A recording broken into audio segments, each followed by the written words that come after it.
Local recording. Bam, we're live. What's up, guys? What is this? It's a good question, Bruce Wayne. Bruce, you going to Wadapalooza this year? Part of the team this year? He lives at Wadapalooza. I'm really trying just to do one show a day. But this is East Coast Cat. He has an 11 p.m. He has a show that goes on at 11 p.m. Eastern time. Is it 11 p.m. Eastern time or 12? 11 p.m. Eastern time. So how long does that mean we have him? We can go 2 hours if we had to. Yeah, less than that. He probably needs to jump off and like prepare for his show. But okay. He has a show at 11 p.m. and so he sleeps in the morning. And got to get him while we can.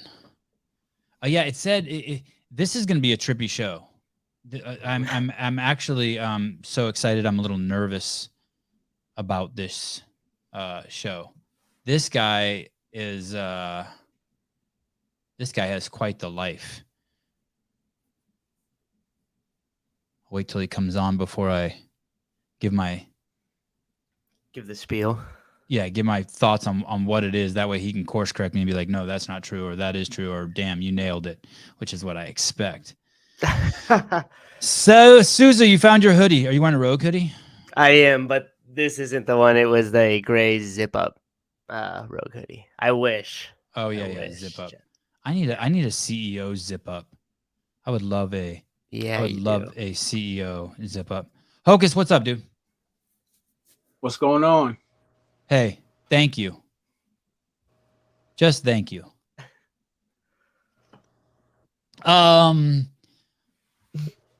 What a weird world that some dude, some 50-year-old man sitting behind his desk in Santa Cruz, California, can reach out to some dude who's lives in New York. You're in New York, right? You're in the Bronx? I'm from New York. I live in Georgia, though. Georgia, okay. Living in Georgia, and can just reach out to him and just strike up a conversation. Just two random guys. Well, and the guy down below, producer Souza. What's going on? I appreciate you doing this. You have your own live show that you do that starts at 11 p.m. Eastern time? Every night at 11 p.m. Eastern time on Clubhouse, though. On Clubhouse. Oh. Hocus, yeah, it's called Hocus 4/5 Rabbit Hole. I got a couple years. Hocus 4/5 Rabbit Hole. Yes. Oh, we're going to get into some of that. That's going to be fun. Clubhouse, I remember a couple years ago that it was like blowing up. It was huge. Everyone's like, hey, you got to go get on Clubhouse. You got to get on Clubhouse. And then I haven't heard about it in like 2 years or a year. It's still going off? Yeah, it's still, well, you know what? Some people, like, Clubhouse has its own community, right? You got people that love the platform and be on there every day, but some people feel like it's a dying platform. I guess they feel like that because a lot of celebrities left, but my platform is still jumping. Actually, my platform is growing day by day on there, so it's not a dying platform for me. Right. You know? Why can you stream to? Do you go? Can they see you on Clubhouse or just hear you? No, they can only hear you. It's audio only. You know, you could do both. Yeah, I could connect it to YouTube and go live there too. Yeah, I know I can. I don't know why. I just don't do it. Okay. Sometimes I'm like laying in my bed and not having to shave or make sure I look right. Sure. Sure. But people are gonna love you either way. You are a charismatic dude. Thank you. Some people are like basketball players. Some people like actors. Some people like scientists. I am a huge rap fan. I grew up in that era, UTFO, Run DMC, going to NWA, then Digital Underground and Tupac, and I took the West Coast Too Short. I was born and raised in Oakland in the Bay Area, E40, and I just took that route.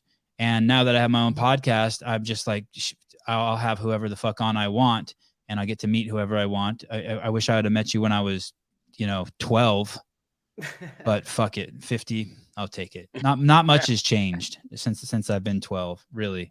My Oh mind. shit! If you'd have met me, you was 12. I'd have been 1. You're 38. You're 39. Yeah. Mm-hmm. I want to show you this first video from your Instagram page. I want to start here, and You got it? You gonna share it? yeah, I got it, and I Okay. got it all queued up because this is definitely where our paths cross the most.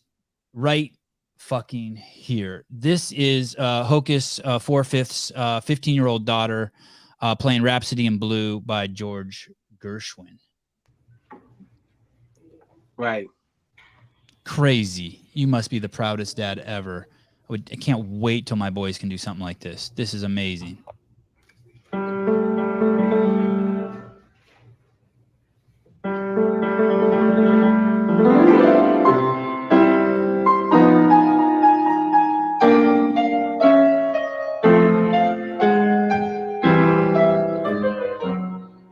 And you're there. Are you filming this?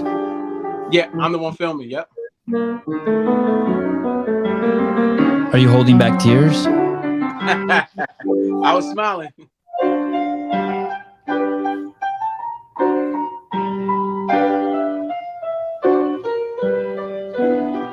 And where is that? Is that church? Yeah, it's in a church. Yes.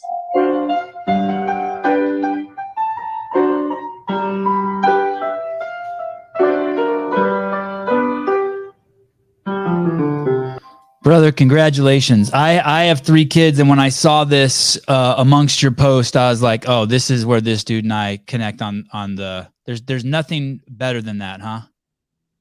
Man, I mean, she's such an autistic person. Like, let me show you, like the drawings that I have. This is my home studio, right? Let me just show you them, right? She drew everything in here. All this is her. This is when she was 13 years old. Like, she's just such an autistic person. Look at her. It's just like she's so unique with her own style. Like, I don't know if you can. I don't know if y'all can see it good, but yep, we see it good. Yeah, she's just like an autistic person, and just she amazed me every time. Like, when she want to do something, she just do it and she master it. And everybody was telling me, because I heard the tune before, George Gershwin, but everybody was like, yo, that's really hard to play. I was like, for real?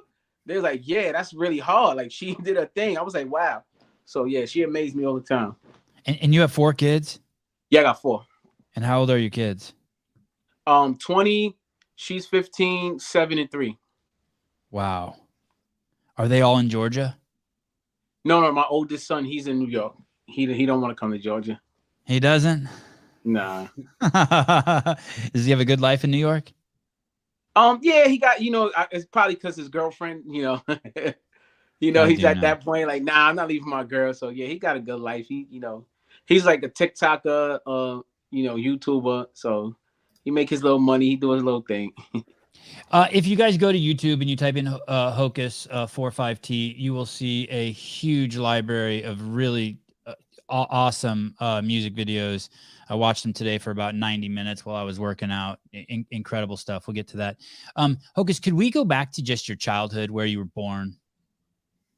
Yeah, I was born in Harlem, up until the age like 8, to where me and my brothers and sisters wound up going to foster care. Then he moved to the Bronx, and then that's why I'm from the Bronx. I've been living there ever since I was like 9 years old. Well, I grew up there, Castle Hill Projects to be exact, in the Bronx. And and there's 5 of you siblings total? No. I got 7 brothers, 3 sisters. There's 11 of you. Yes. And where are you in the pack? I'm the 4th child. Wow.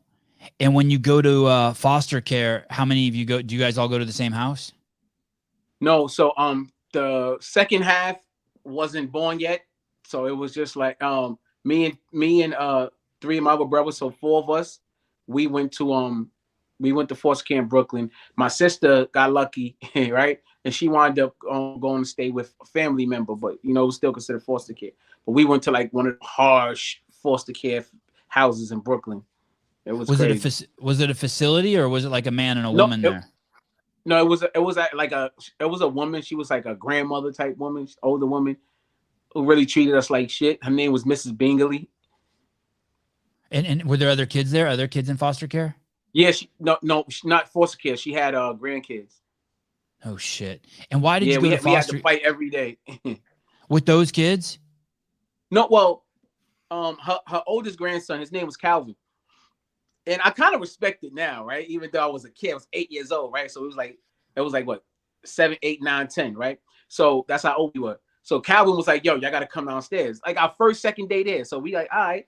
So we go downstairs. Calvin got the whole building down there ready to fight us. I guess he wanted to test us. So we all had to fight.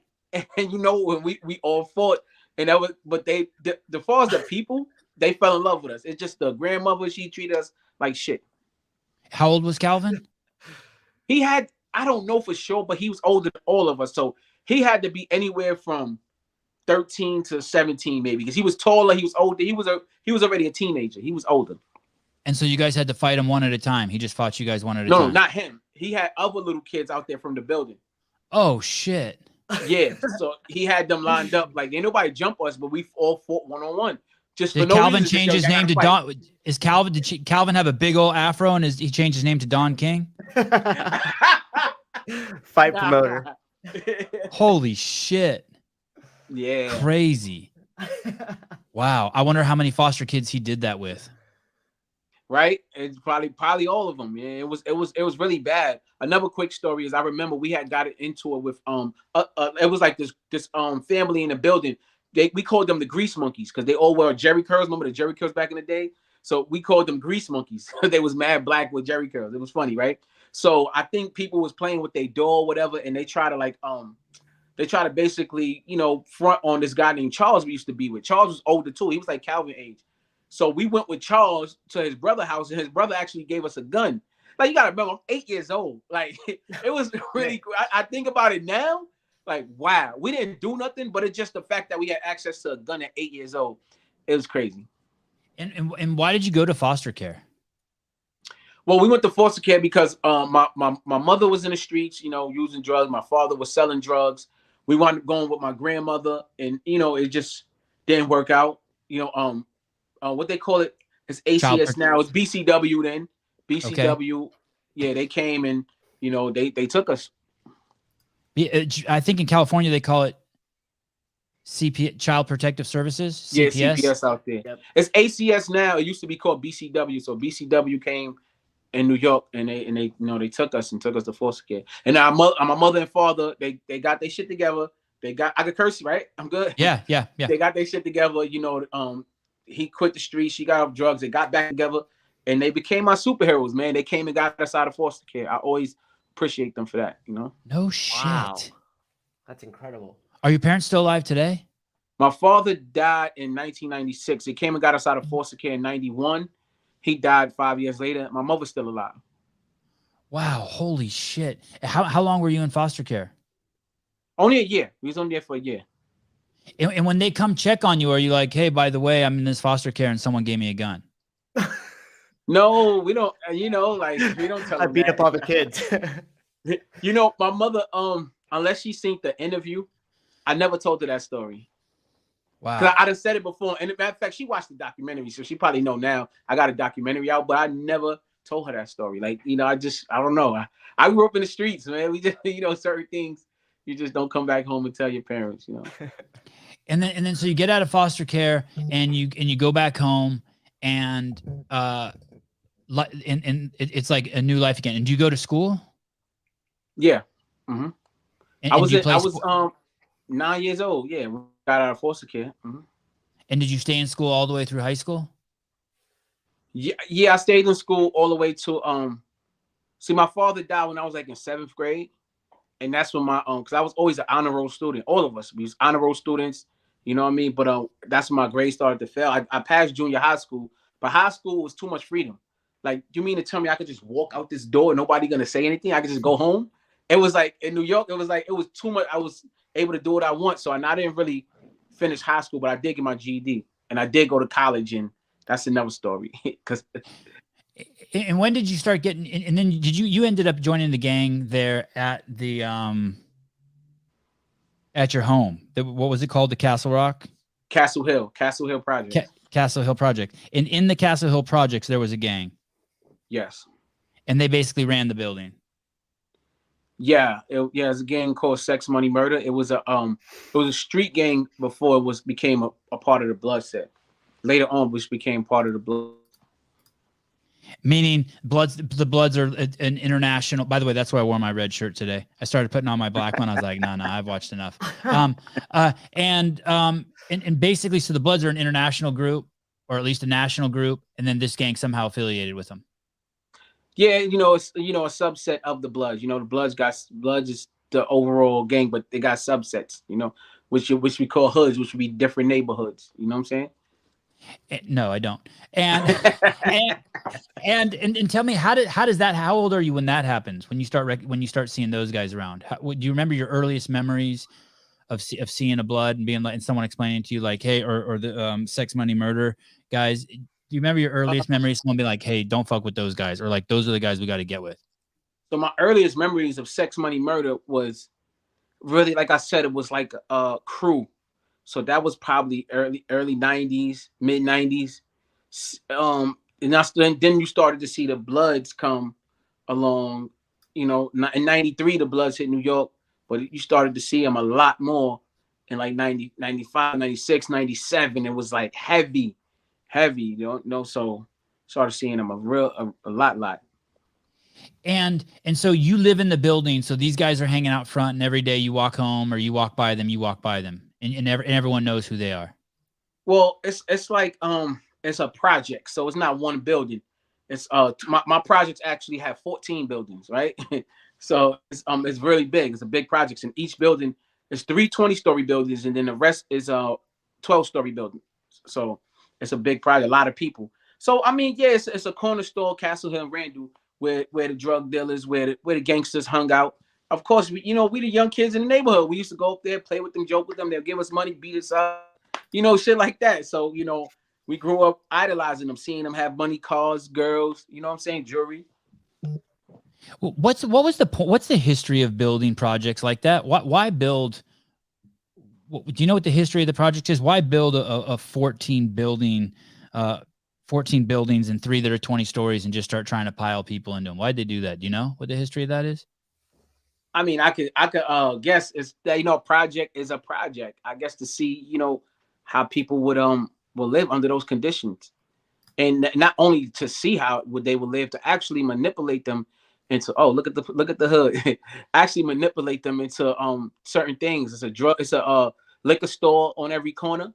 You know what I'm saying? They push drugs and guns in the neighborhood, and it's a project.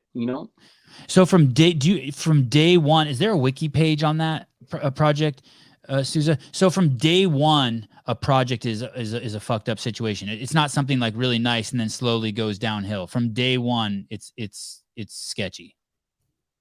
Well, honestly, I seen the old picture someone sent me of my neighborhood, and it was a bunch of it was actually a bunch of white people. There was like Castle Hill in the 1960s, right? I guess it's around the time the projects was made or whatever.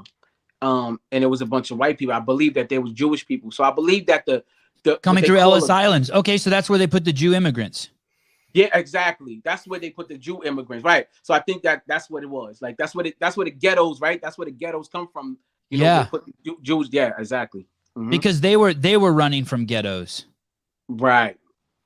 Okay, they were running from ghettos. They built them this housing. They went in there. The way I know the story is that they started getting into clothing and seamstress shit and cleaning, and basically that's when textiles and all that shit took off. And they happened to be in the right place at the right time and killed it. And they were and basically crazy hard work ethic. Right. Wow, nuts. And then when you in your whole memory of you being there, is every single resident black? No. Black and Hispanic mostly. And Hispanic meaning just anything South America, anything south of San Diego. The Bronx is full of Puerto Ricans. Okay. Everybody knows that. Yeah, the Bronx has a lot of. I'm talking about mostly Puerto Rican, blacks and Puerto Ricans. You get a sprinkle of. I don't even remember no Mexicans living in there. Yeah, we kept them all in California. We weren't going to let you have any. We kept them all in Texas and all that, right? Yeah, y'all keep yeah, but you'll find a sprinkle of Mexicans or a sprinkle of Honduras. I'm talking about a few people, but it's mostly blacks and Puerto Ricans. In any Irish cats there? Any And Dominicans, eh, Irish, eh, no, like an Irish family? Like what the fuck? Look on the 17th floor in building 3, there's some white people. yeah, like rest in peace to my homegirl Kat. I believe she was Irish. She was from the hood. Shout out to her whole family. You know what I'm saying? She's that was people's too. Man, we all loved her. The whole hood loved her. She was in one of your videos. No, right? Kat wasn't in it. No. Oh, okay. Oh, yeah, but yes, it wasn't really no white people. Like, I'll be real with you, what he was. Not me. And what happened to Kat? She passed away from an illness. I can't remember exactly what it is. Cancer, I believe. Something. I don't want to freestyle, but yeah, she definitely got sick and passed away. And then so these guys are hanging out, the sex, money, murder guys. You doing normal kid shit with them, trying to get them to buy you candy, fucking with them, seeing what you can get away with, building relationships with them. And then at some point they must indoctrinate you, right? They're like, hey, Hocus, you want to do this? You want to roll with us? Even before I became blood, and joined the gang, I was already outside. So meaning that I was in the streets. So I started selling crack cocaine when I was like 13, 14 years old. And I was outside. Like I said, I was out there, I wasn't blood then. And you know what it was? It was when all my bloods, like I said, bloods hit the streets hard. A lot of people started coming home, which come home, not in the sense from jail, come home mean a lot of people started turning blood. And I didn't turn blood. Like a lot of people was other sets first. So there's a set called 9 Tray, 5-9 Brim, blah, blah, blah, blah, blah, blah. So these my peers, they was those other sets, and they wanted me to turn blood then. And I was just like, nah, the only way I would turn blood is if it's sex, money, murder, because that crew started in our neighborhood.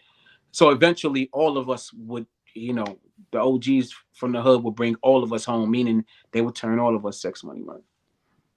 And when you started selling crack, by the way, did you know the guy who made it? Did you get it from the source? Yeah. Did you get it from the source? When you say that, what you mean? The actual guy who made crack from the beginning? Yeah, the cook. Yeah, no, not the very first guy of all time. But did you know the cook? Would you go to the cook's house and get your supply? Oh, yes. I had a partner and we would buy our own cocaine. And then I would later learn how to cook it up myself. Damn. 600 episodes, never had anyone on the show who cooked crack, and now in the last 2 weeks we had 2 dudes who, in this dude cooked crack at 14. That was his first gig. What city was that? Was he Milwaukee? What city was he? Tomlinson. Do you remember? Sousa? No, I don't. It doesn't come to mind. We've had so many of them. Milwaukee. I'm like, so then you start doing that, and so was there ever an official affiliation process, or because of your vocation being a cook and a businessman, do you just get absorbed into it, or is there an actual ceremony of some sorts? Well, I guess for different strokes for different folks, when it comes to gangs, some people get jumped in, some people got to put in work, meaning they got to commit a violent act to get in. For me, it was I did have to fight dudes. That's because dudes try to G-check me, like try to see G-check me, and then they come and like make sure you right everything, your stuff and all that. But other than that, I was already involved, and I was already a part of that kind of crew. So I just became, it was like second nature, kind of like, yo, y'all sex money, we sex money murder. And then, so when do you start when do you start feeling your artistic talents coming? How old are you when you start feeling like you might be a lyricist, or you might want to rap, or you might have musical inclinations, or whatever your creativity? How old are you when that happened? So that goes back to my father. He introduced me to hip hop, and the first artist that I fell in love with was Tupac, and it was a song called Trapped. And it's funny because now that I think about it, it's like I was 8, 9 years old loving Trapped, and he's rapping about being trapped in this prison of illusion, like, being police brutality and all that type of stuff. And I'm really too young to understand it, but I love the flow, I love the beat, and I love the lyrics. And I actually wrote down those lyrics to learn them. That's how much I was in love with them. And my father used to always talk about music and rapping, and I was like, I want to be a rapper. So one day, we used to have the you know, the radios, and you press play and record, and you can record on the tape. So he was like, all right, rap something for me. And so I said, well, I don't want you to be here. So he went to the back. I rapped in the radio. He came back. He listened to it. I ran to the room. I didn't want to see his response. And then he was like, yo, come here. And then I came. He was like, yo, I like it. It's nice. And I think that if he would have told me like, it's trash, I don't think I would have never become a rapper, because his word really meant a lot to me. Like that, like one quick story is one day he was at the window and he was smoking a cigarette, and he was like, come in. And I went over there and he gave me the box of cigarettes, and he was like, read it. And I read it, and it said something like along the lines like may cause lung cancer or something like that. It had a warning thing. And he was like, don't ever smoke these. And I was like, but you smoking it right now. As a kid, I'm like, you smoking it though. He was like, yeah, but you know, these will kill you. Don't ever smoke them. Do what I say. Don't do what I do. So I was like, okay. And to this day, I never smoked a cigarette in my life, right? So like that man, he had that much influence over me. So my influence from rapping came from back then. And he really, like, you know, that right there, that event, that sparked it. I never rapped for anyone. Only time I never broke past the phase of just rapping to myself or rapping to my kids. Like, especially when they were babies, I would rap to my kids all the time, all the fucking time. Crazy. I'd love to hear one of your raps. No, you can't. But it is interesting. That's a great story. I'm glad you told like that, because you didn't. I wonder if every rapper starts off that way. I always wonder. I saw this thing on Lil Wayne one time that he basically takes a recorder with him everywhere he goes and a pole mic, and he's just fucking obsessive. That's just basically, he's just rapping all the fucking time, and he's just obsessed with it. That's the first thing he sets up when he goes to his hotel room. Right.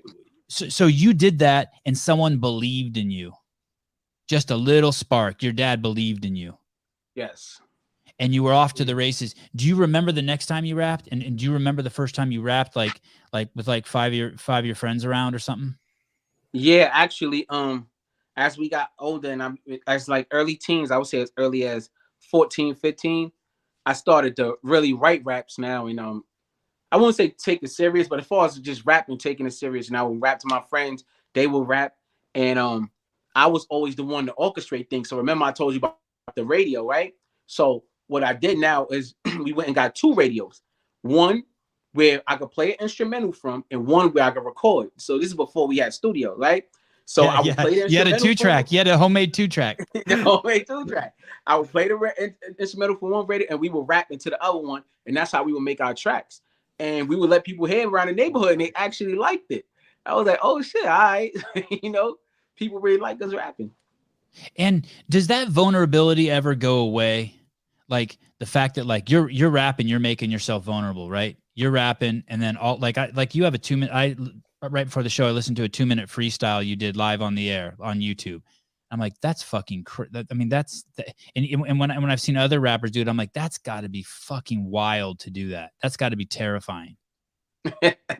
I guess you get used to it. I mean, I haven't done it in a while, but I guess you get if this is what you do and what you love doing, it becomes second nature. It's like, it's not really scary or nothing. It's exactly what you want to do. It's like, yeah. I always think that you might just wrap yourself into a corner. Like all of a sudden you're like, oh fuck, I ran out of words. Yeah, I ran out of words. Nah, man. Most of the times you got it right here, so it's, it's all good. And do you get in the zone when you're freestyling? Like you can't, like almost like you're having an out of body experience. Like you can't even believe the shit's coming out of your mouth. No, I mean. I get in the zone, but it just flows. It is kind of like that in the zone, like how they say sometimes basketball players be in the zone, right? Yeah. It is kind of that in the zone sense. Yeah, you do get in the zone though. And so you have these are they competing with each other? Your job and Sex, Money, Murder and this desire to rap, are those the 2 big things in your life from a young age? Well, I'll tell you this much. Every time I pursue my music, every time I got a positive result. Every time I would revert back to the streets, I would get a negative result. Meaning I would be faced with some problems, issues in the streets, or I would go to jail every single time.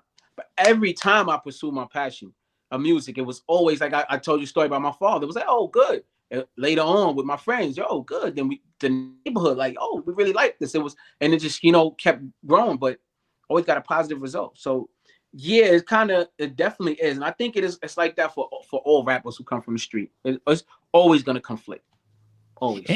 And what are the problems with obviously the problems with the crack business is you're dealing with people who will fucking steal your shit, right? You're dealing with the cops.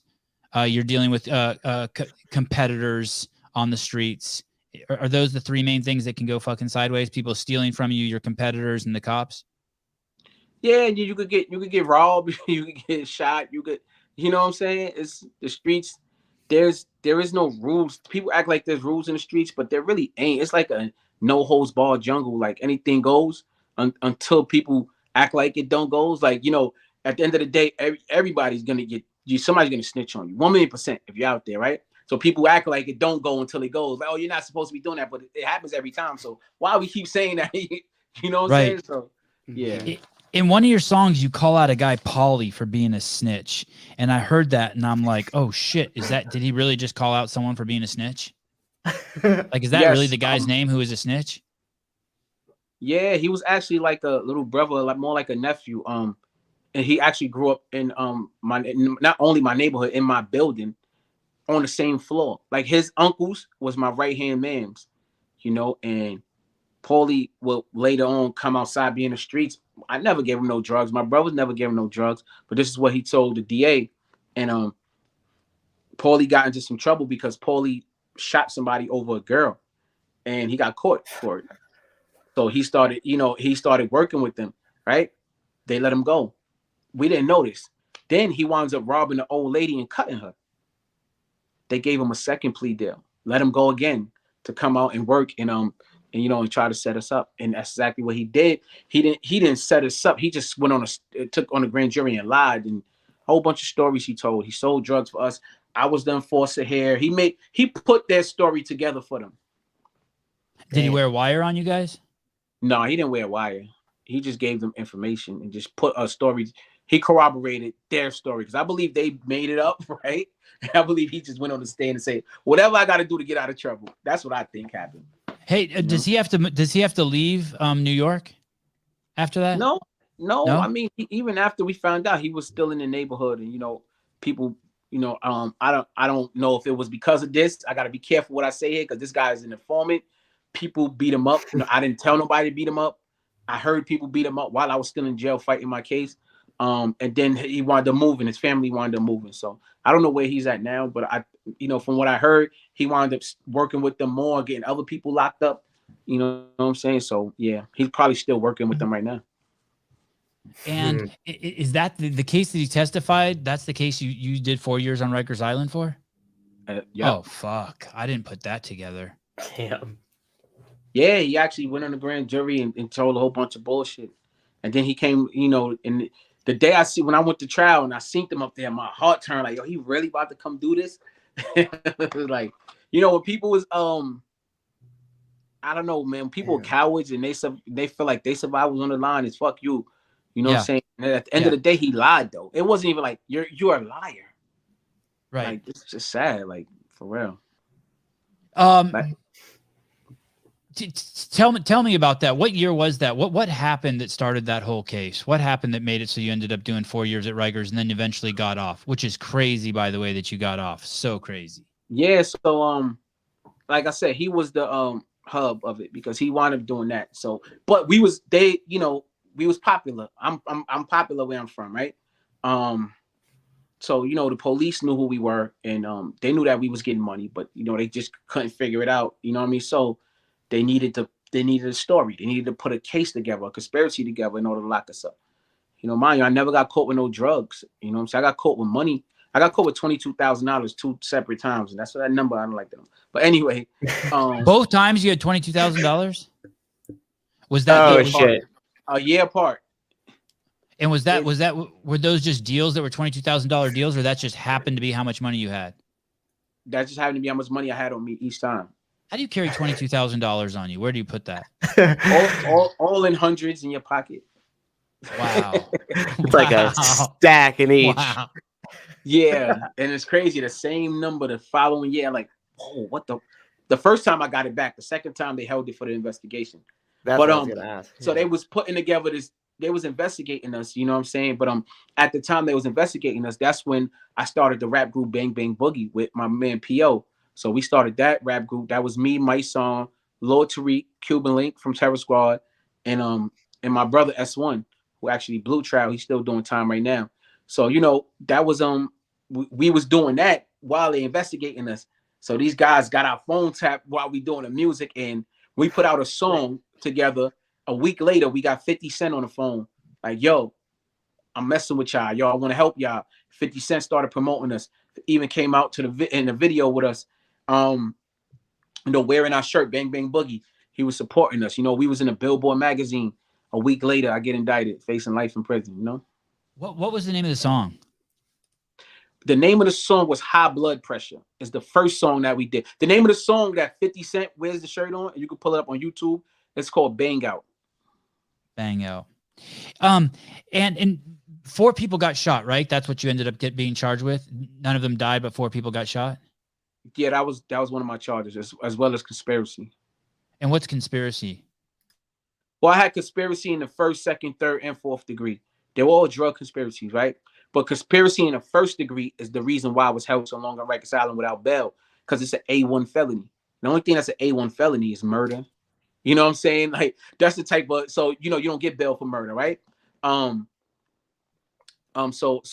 conspiracy in the 1st degree is when they took this out now, because it's so crazy that they couldn't keep that statue in there. But it was when someone who is 18 or over commits a felony with someone who's a B felony or over with someone who's under the age of 16. Now, let me say that one more time. If someone who's 18 or older commits a B felony or over with someone under the age of 16. Okay. That's conspiracy 1st degree, and you could end up doing life in prison for that. So Paulie was the basically it's hurting kids. It falls under some sort of hurting kids to protect kids. So, but Paulie, he was the 15-year-old who gave them the story that had us locked up for that A1. Yeah, that A1 felony. It's the definition of conspiracy is a secret plan by a group to do something unlawful or harmful. So he supposedly was talking about your unlawful, harmful plans. And it went to jury? Yeah, I went to a jury trial. Mm-hmm. And my trial lasted 2 months, 2.5 months. And did you have a public defender or did you hire a lawyer? No, I hired the lawyer, Paul Brenner. Shout out to Paul Brenner. Salute. Holy shit. Jew? Paul Brenner? What was he? Yeah, he was a Jew. Yeah, good. Shout out to my Jewish lawyer, Paul Brenner. Yeah. Fuck yeah, Paul. You the man. You the man. What was the circumstance that 4 people got shot? All at the same incident, 4 people got shot?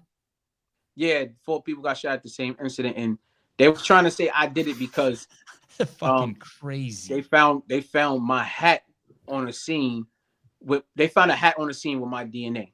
Mind you, they found a do-rag on the scene with someone else's DNA. They found a shirt, they found some glasses, but they found my hat on the scene because it's my hat. It's Hocus' hat. Hocus shot these 4 people. and all the witnesses said the shooter had a mask. Nope, none of them said he had a hat on. They all said he had a mask on. Trying to picture you wearing a mask and a hat. I don't think I've ever seen that. Okay, so they put you in jail, and how old are you when you go to Rikers Island? At this time, for that case, I was 25. And the stories are that it's just a complete fucking shithole nightmare. Yeah, man, Rikers Island is a shithole nightmare. It's the worst part of it for me is the disrespect from the correction officers. It's the way they treat us. It's the searching your cell, tossing it up every day, every time they can, when they want to, how they want to. It's the strip searches, having to squat, show your ass to grown ass men. You know what I mean? It's just the dehumanization of it all. Like, that's the most stressful part to me than anything. Was there any time when you were on the streets when you were young where you had to have a talk with yourself where you're like, okay, like you had to give yourself like this life pep talk, like, okay, I'm just never going to show fear, or this is a fucking crazy situation that my life is in, and I just have to always fucking face everything head on, or I'm just going to run from everything. Was there ever a time in your life at some young age where you put a plan into play that was going to be your go-to A plan every time? That's a good question. I think there was a time I could call, remember, and just telling myself like I'm, another thing that my father always told me when I was a kid. He said, I didn't really understand it then because he died when I was 12, right? He said, don't ever be a snitch and always look a man in his eyes when you talk to him, right? So when it came time for me being put in these situations, of course they tried to put me in a room and wanted to get me to snitch and shit like that. Nah. You know what I mean? I'm going to be honorable for myself, but I promise Pops this too. But I'm gonna just do it for myself because this ain't the right thing to do, right? I'm gonna face my accuser, and that's what I did. But it was a time where I used to feel like I just felt like this world can't play with nobody, and I'm not gonna let nobody play with me.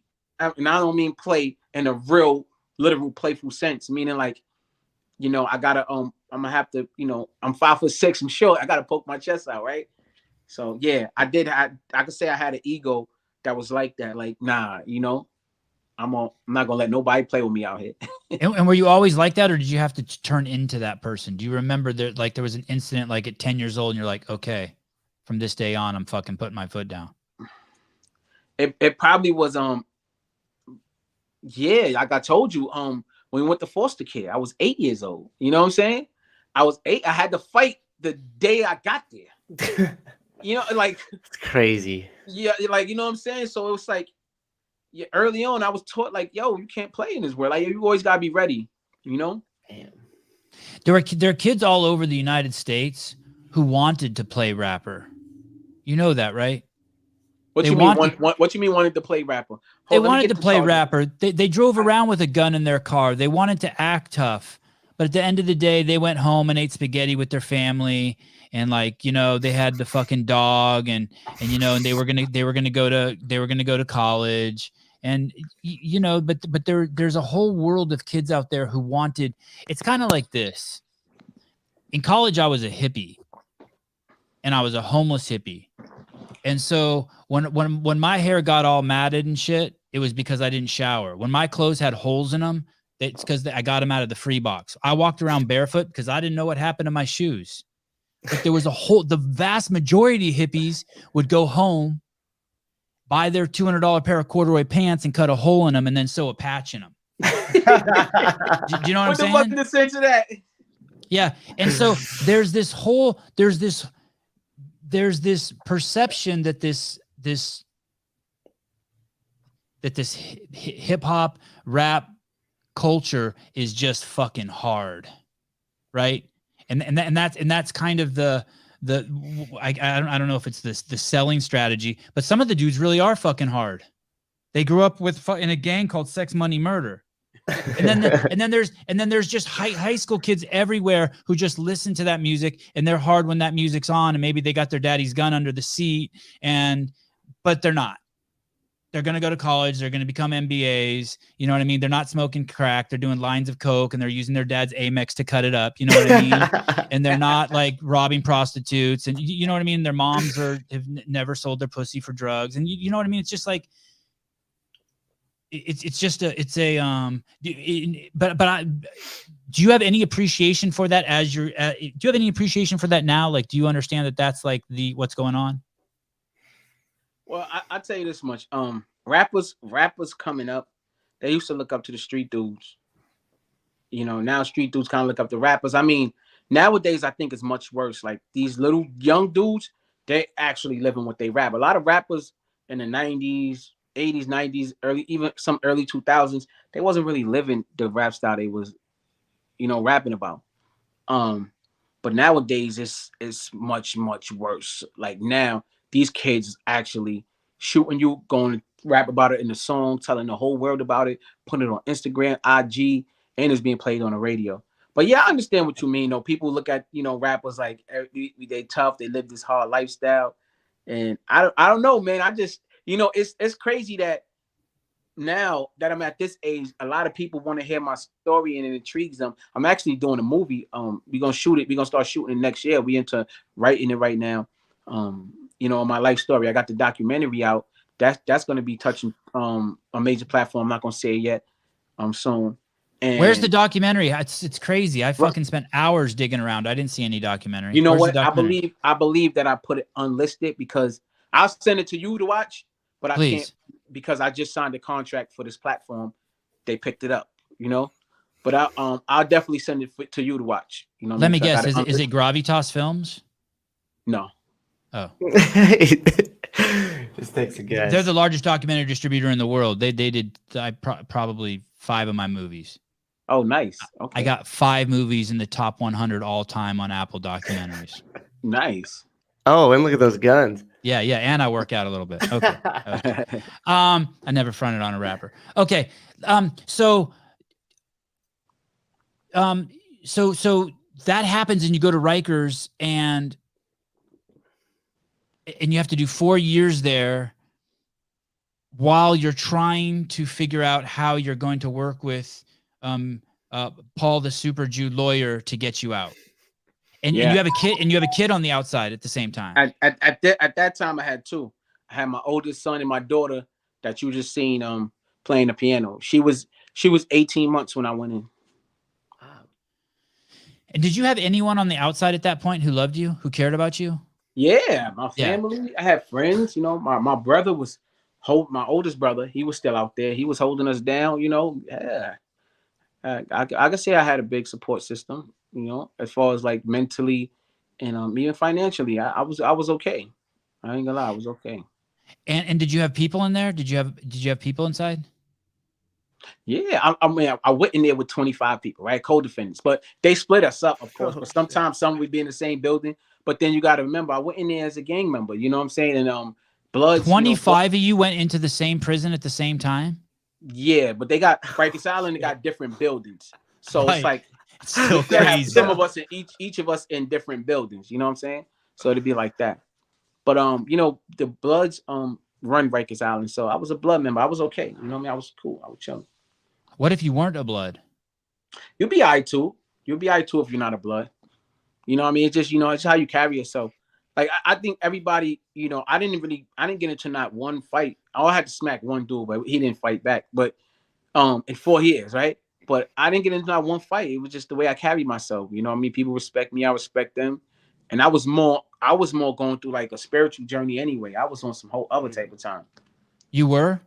Yeah, that's when I became a vegan.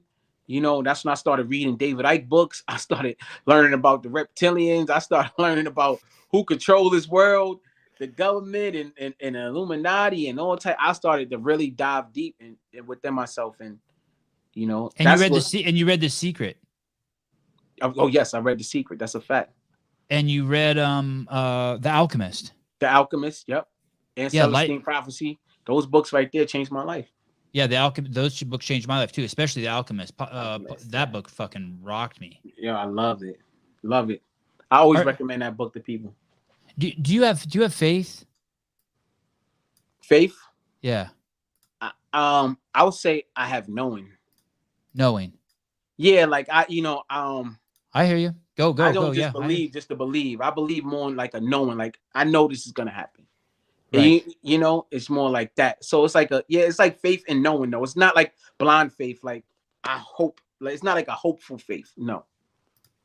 It's more like I have a knowing. It's interesting because I have this discussion quite a bit, especially with the people in the comments here on the podcast.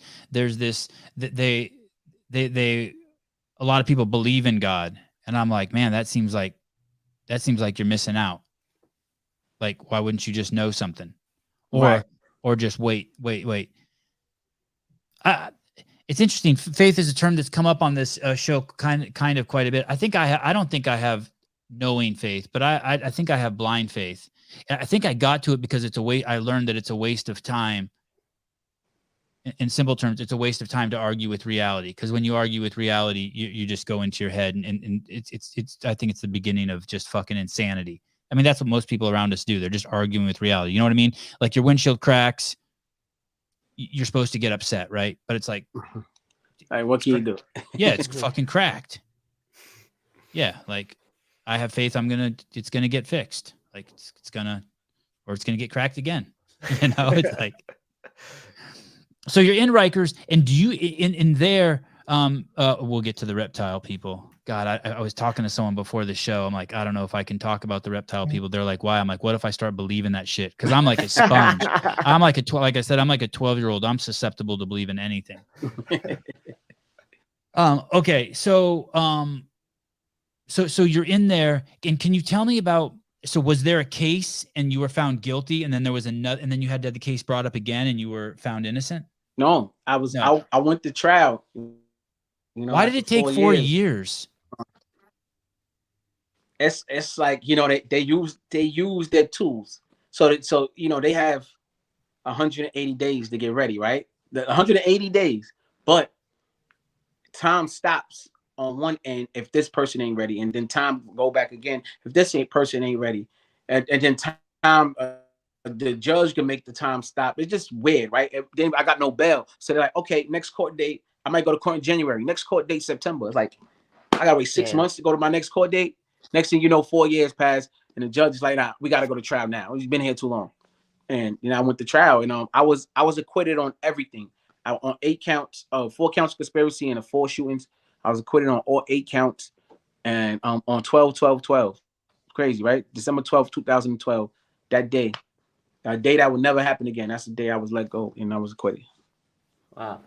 And so, and basically there was no bail because, and we talked about that already, because Pauly was 15. The guy may spend in the jail. It was an A1 felony, and then judge like, we don't give bails for A felonies. You know what I'm saying? So you go in there. So during the trial, and you said the trial was 2.5 months. Did you feel like it was going your way? Yeah and no. You got them times where you like, oh, my lawyer killed him, but you don't know what the jury thinking. You know what I'm saying? Yeah, they could be like, I don't care about that. Like, you know what I'm saying? But yeah, it was. I got my signs that it was going good. I never really got a sign that it was going. Oh, only one sign that it was going bad. Okay, so I had caught a case in 2005 where I was in a shootout, and they got me on camera with the gun like this shooting, right, in the projects. Yeah, that sounds bad. That sounds bad. That sounds bad, Hocus. Yeah, but let me say, right, I copped out. I did a year for that. I did my time for that.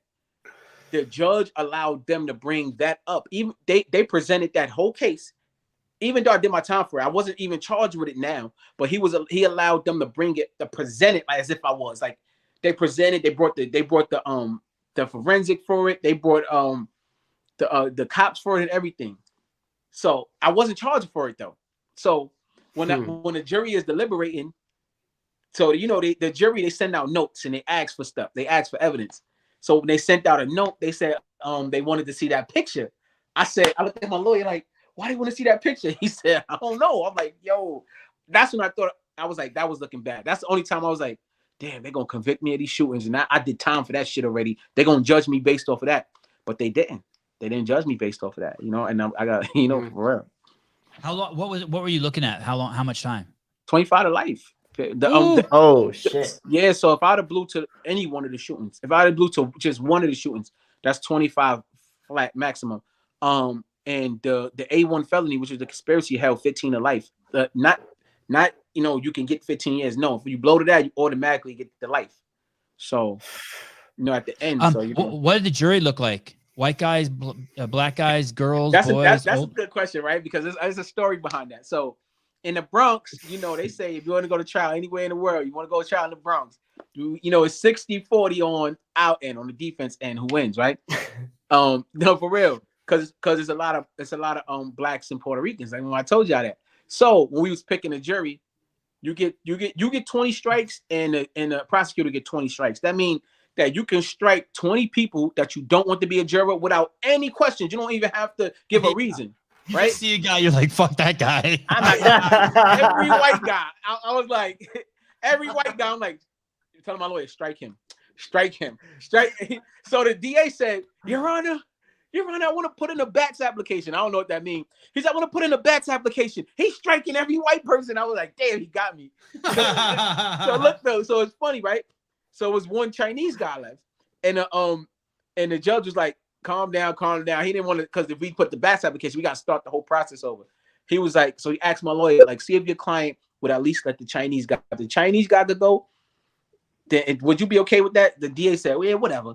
So I said, oh yeah, let the Chinese guy go. Because the Chinese guy, he wasn't even a main juror. He was a what do you call it? An alternate. Yeah. So you get 15 jurors. There was only 12, right? That actually choose, but you got 3 alternates just in case one of them fall out. So he was an alternate anyway. I was like, okay, we can get the Chinese guy. You had 15 black people and a Chinese alternate. It was 14 black and Spanish and a Chinese alternate. That's awesome. Hey, can you give me? We're gonna run a quick commercial while I pee. I just gotta pee. I made these commercials so I could pee. I just gotta pee for a minute. You gotta pee? Just takes a minute. Your thing. I'm gonna go give me a glass of water. Okay, we'll be back. All right. In 66 seconds. You don't even have to want to do CrossFit. You don't have to want to be a coach. You don't have to want to be a trainer. If you just want the operating manual to your body, it's not just Forge and Elite Fitness. It's the operating manual to the human genome. You'll take this CrossFit Level 1 seminar and you will walk away inspired. From the second you leave, your entire life will change. You will make significant changes to your life because you are excited.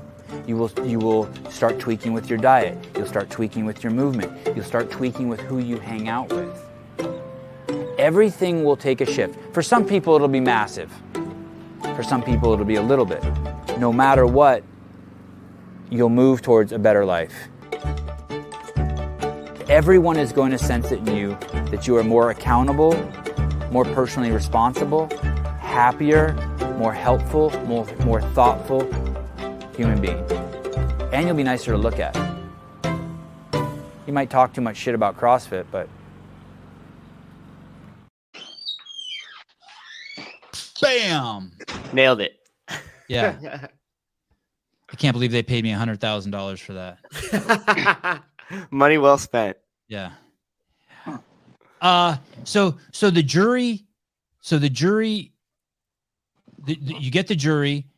They want to see a picture of you shooting. Hey, you want to get crazy for a second? What's that? Did you follow the George Floyd case very closely? Pretty close. You know that there were he had he had 3 previous charges, but there were 2 previous charges where they had video footage of him in the back of a cop car saying "I can't breathe," Right. and him eating fentanyl, and they did not let that footage get submitted to in that case. Right. I actually seen that, and I also seen Candace Owens' documentary. I liked it too. Yeah, I haven't seen that yet. But what a fucking crazy situation, right? Right. What a fucking crazy situation. We don't have time for George Floyd right now. Maybe that'll be if you and I. It seems like we're getting along good, right? Yep. Yeah, maybe we'll do another show. Maybe we'll do another show sometime. You know, you could. Do you know who Alex Stein is? No. No, okay. Sometimes I have him on the show, and he'll stream it to his YouTube station while it's on mine. Just hijack my shit. And at first, I was like, "What's this fucker doing?" But it's actually a cool thing. I didn't even know you could do that. I don't know how to work. Because then it blends the 2 communities. You need a guy. You need a Matt Souza. You need one of Right. these. Right. I know. Right. You need one of these. Okay, so and how long is the jury? So did you ever go on the stand? No. Hell no. Yeah, okay. And so the jury says they get all the information, and then it's like in the movies, right? They just kind of shuttle off into a room. Yeah, so they keep going back and forth to the room, and then until they got the verdict. What do you mean they keep going back? You're sitting in the courtroom, and then they come out and they're like, "Hey, we need this picture." What color? Oh yeah, while you deliberating, right? They have to bring them back out, and then they send a note, right? And then I'll be out there with my lawyer and with the DA, and we'll talk about it. And then they bring the jury out, and then they'll let the jury know what they're going to do. Then they send them back in the room. Okay. So they always come back and forth. And then do they do it in one day? No, deliberations could take days, weeks, maybe. How long did yours take? Through like 3 days, 4 days, something like that. So that means there was someone in there who wanted your ass. So yeah, I think so. I think because if it was like 10 of us and we're like, fuck that, he didn't do it, let him go. They don't even have, what do they need? They need proof beyond a reasonable doubt. Is that the order? Yeah, they need proof beyond a reasonable doubt. I think there was someone or maybe a few who was questioning whether I did it or not, or who was, like I said, was probably judging me based off the picture and just based off what they hearing. Like, some people think, all of this, he can't be innocent if he, but they didn't prove I did anything. That's what you got to worry about. Did they prove I did this? You can't just go off, he's being charged with all this. He had to do something. Maybe he did something, but maybe he didn't do none of this. Right. Right. You know what I mean? Right. Can't find somebody. Well, of course, guilty we've of all done something. We've all done something. right. Not most of us haven't done as much as you, though, Hocus, but we've all done something. And you're a totally different person on the day of this trial than the guy who went in. You believe in reptilian politicians, and you get a knowing mindset. You're starting to get some deep inner peace. Did you do any drugs when you were in prison? Nah, I'm not a drug I'm not a drug user. I don't smoke weed. I don't. Yeah. Me neither. I don't do. I used to, though. Did you used to? I smoked weed in my life, but like I've never been a weed smoker. Like I've never been somebody who just I don't really nah. You never had your own pipe or your own bong or your own rolling papers? My own blunts and all that. I don't smoke weed. Like, I never really like I did it before, but I never was a avid weed user. Like I had to probably be around friends and just like, get one pull. Like I'm one of those people. Like, but that had to be once in a blue. I'm not really a weed smoker. And did you hate it? Well, it's a funny story because the first time I ever did it, I was 15 years old, right? And there was some Reggie, some regular bullshit yachty weed. But I'm smoking it and I'm like, and I hated it. Yeah, to answer your question, I actually went to the hospital. Cause I went home. I told my mother I hit my head. I lied because I was so scared. I was like, what the fuck? Like, how come I feel so like it felt crazy? You know what I mean? And I was like, I went to the hospital and then I had some McDonald's in the hospital and then it started to come down. Yeah. Right. Yeah. And I told my mother, I said, Ma, let's leave. She said, no, you hit your head. I said, Ma, I was smoking weed. She said, boy, they was gonna keep us here all night. What the hell? Why you ain't tell me? I said, man, I was scared. I didn't know what the fuck. So I think I had a bad first experience with it. So it was like it just never, you know what I'm saying? Yeah, don't ever eat that shit, dude. That shit'll really fuck you up. That shit'll make you feel I did that before. I did that before too, and you're right. It fucked me up. Like it really did. I'm like, damn, why I eat this shit? Like it's one of those. Like, yeah. When's this gonna end? For real. So that's just not my choice of drug. And if I did have a choice, I wouldn't call it a drug. I'd call them plant medicine, is mushrooms and shit like that. Yeah. Have you played with that stuff? Yeah. Yeah. Now as a grown ass man, right? But like not like in the past, like what I mean. I did it more on a spiritual journey, not like recreation wise. You know what I'm saying? Yeah. I don't think mushrooms is what you want to do at with your homies at Sex Money Murder in the Bronx in Castle Hill. Nah. Maybe you want to be around some trees and a little less concrete. Yeah. Like Sedona. I saw you went to Sedona. Oh yeah, I went to Sedona. Yeah, I'm actually doing a retreat out there next year. Next May, we're gonna do a whole rabbit hole retreat. It's gonna be dope. You're running them. They're your retreats. Yeah. Mm-hmm. God, you're a fucking go-getter. Were you always a go-getter? Like, were you the best? At 14, were you the best crack dealer? I gotta say I was a good one. I always made money. I always make sure I got money. Yeah. Is there any pride in that business? Like, my shit always is going to weigh the right. It's going to be cut with the least, or, hey, I'm never going to be late. Or was there pride in the? Of course, all that. It's ran like a business. You got my shit's going to be the biggest. It's going to be the best. It's going to be, like you said, the less cut. It's fastest interaction. I'm not going to fuck with you. The best. I'll give the best plays, the best deals. You want to keep your customers happy, like any business. I had this policy that I would front people a lot of weed. I used to sell a shit ton of weed, and I would front weed. Well, when I say shit ton, like in $2,400 blocks, like ounces, and I would front it to you until you did me wrong, but then I didn't get mad at you. You didn't have to pay me, but then you always had to pay up front. Right. So when the guy says, hey, comes back, he's like, hey, can I get more weed? I'm like, where's $2,400? And he goes, cops were following me. I had to throw it out the sunroof. I'm like, cool. I'll eat that with you. And they're like, what, can I get fronted? No, you're not on the front plan anymore. Did you have a policy, and was it more severe? Were you as gentle of a businessman as I was? I say, yeah. I help people too. I try to help people get on their feet. I would. Yeah, I was definitely hot to help people. Mm-hmm. Like the first time, shame on you, but you're not going to fucking pull that one again. Yeah. You know, I mean, in that business, you get swindled. Like it happens. So it's like, Right. it's gonna happen. You know, you take a chance. You know. And I didn't have any swindlers insurance. Did you? Nah, it ain't no such thing as that in the streets, man. You get swindled, that's it. You just dead on your shit. Like, damn. All right, I get it back though. So they're deliberating for 3 days, and you basically come to the courtroom every day. Yeah, you got to come every day. Bring you from Rikers Island every day. They wake you up 4 o'clock in the morning. You know, every day.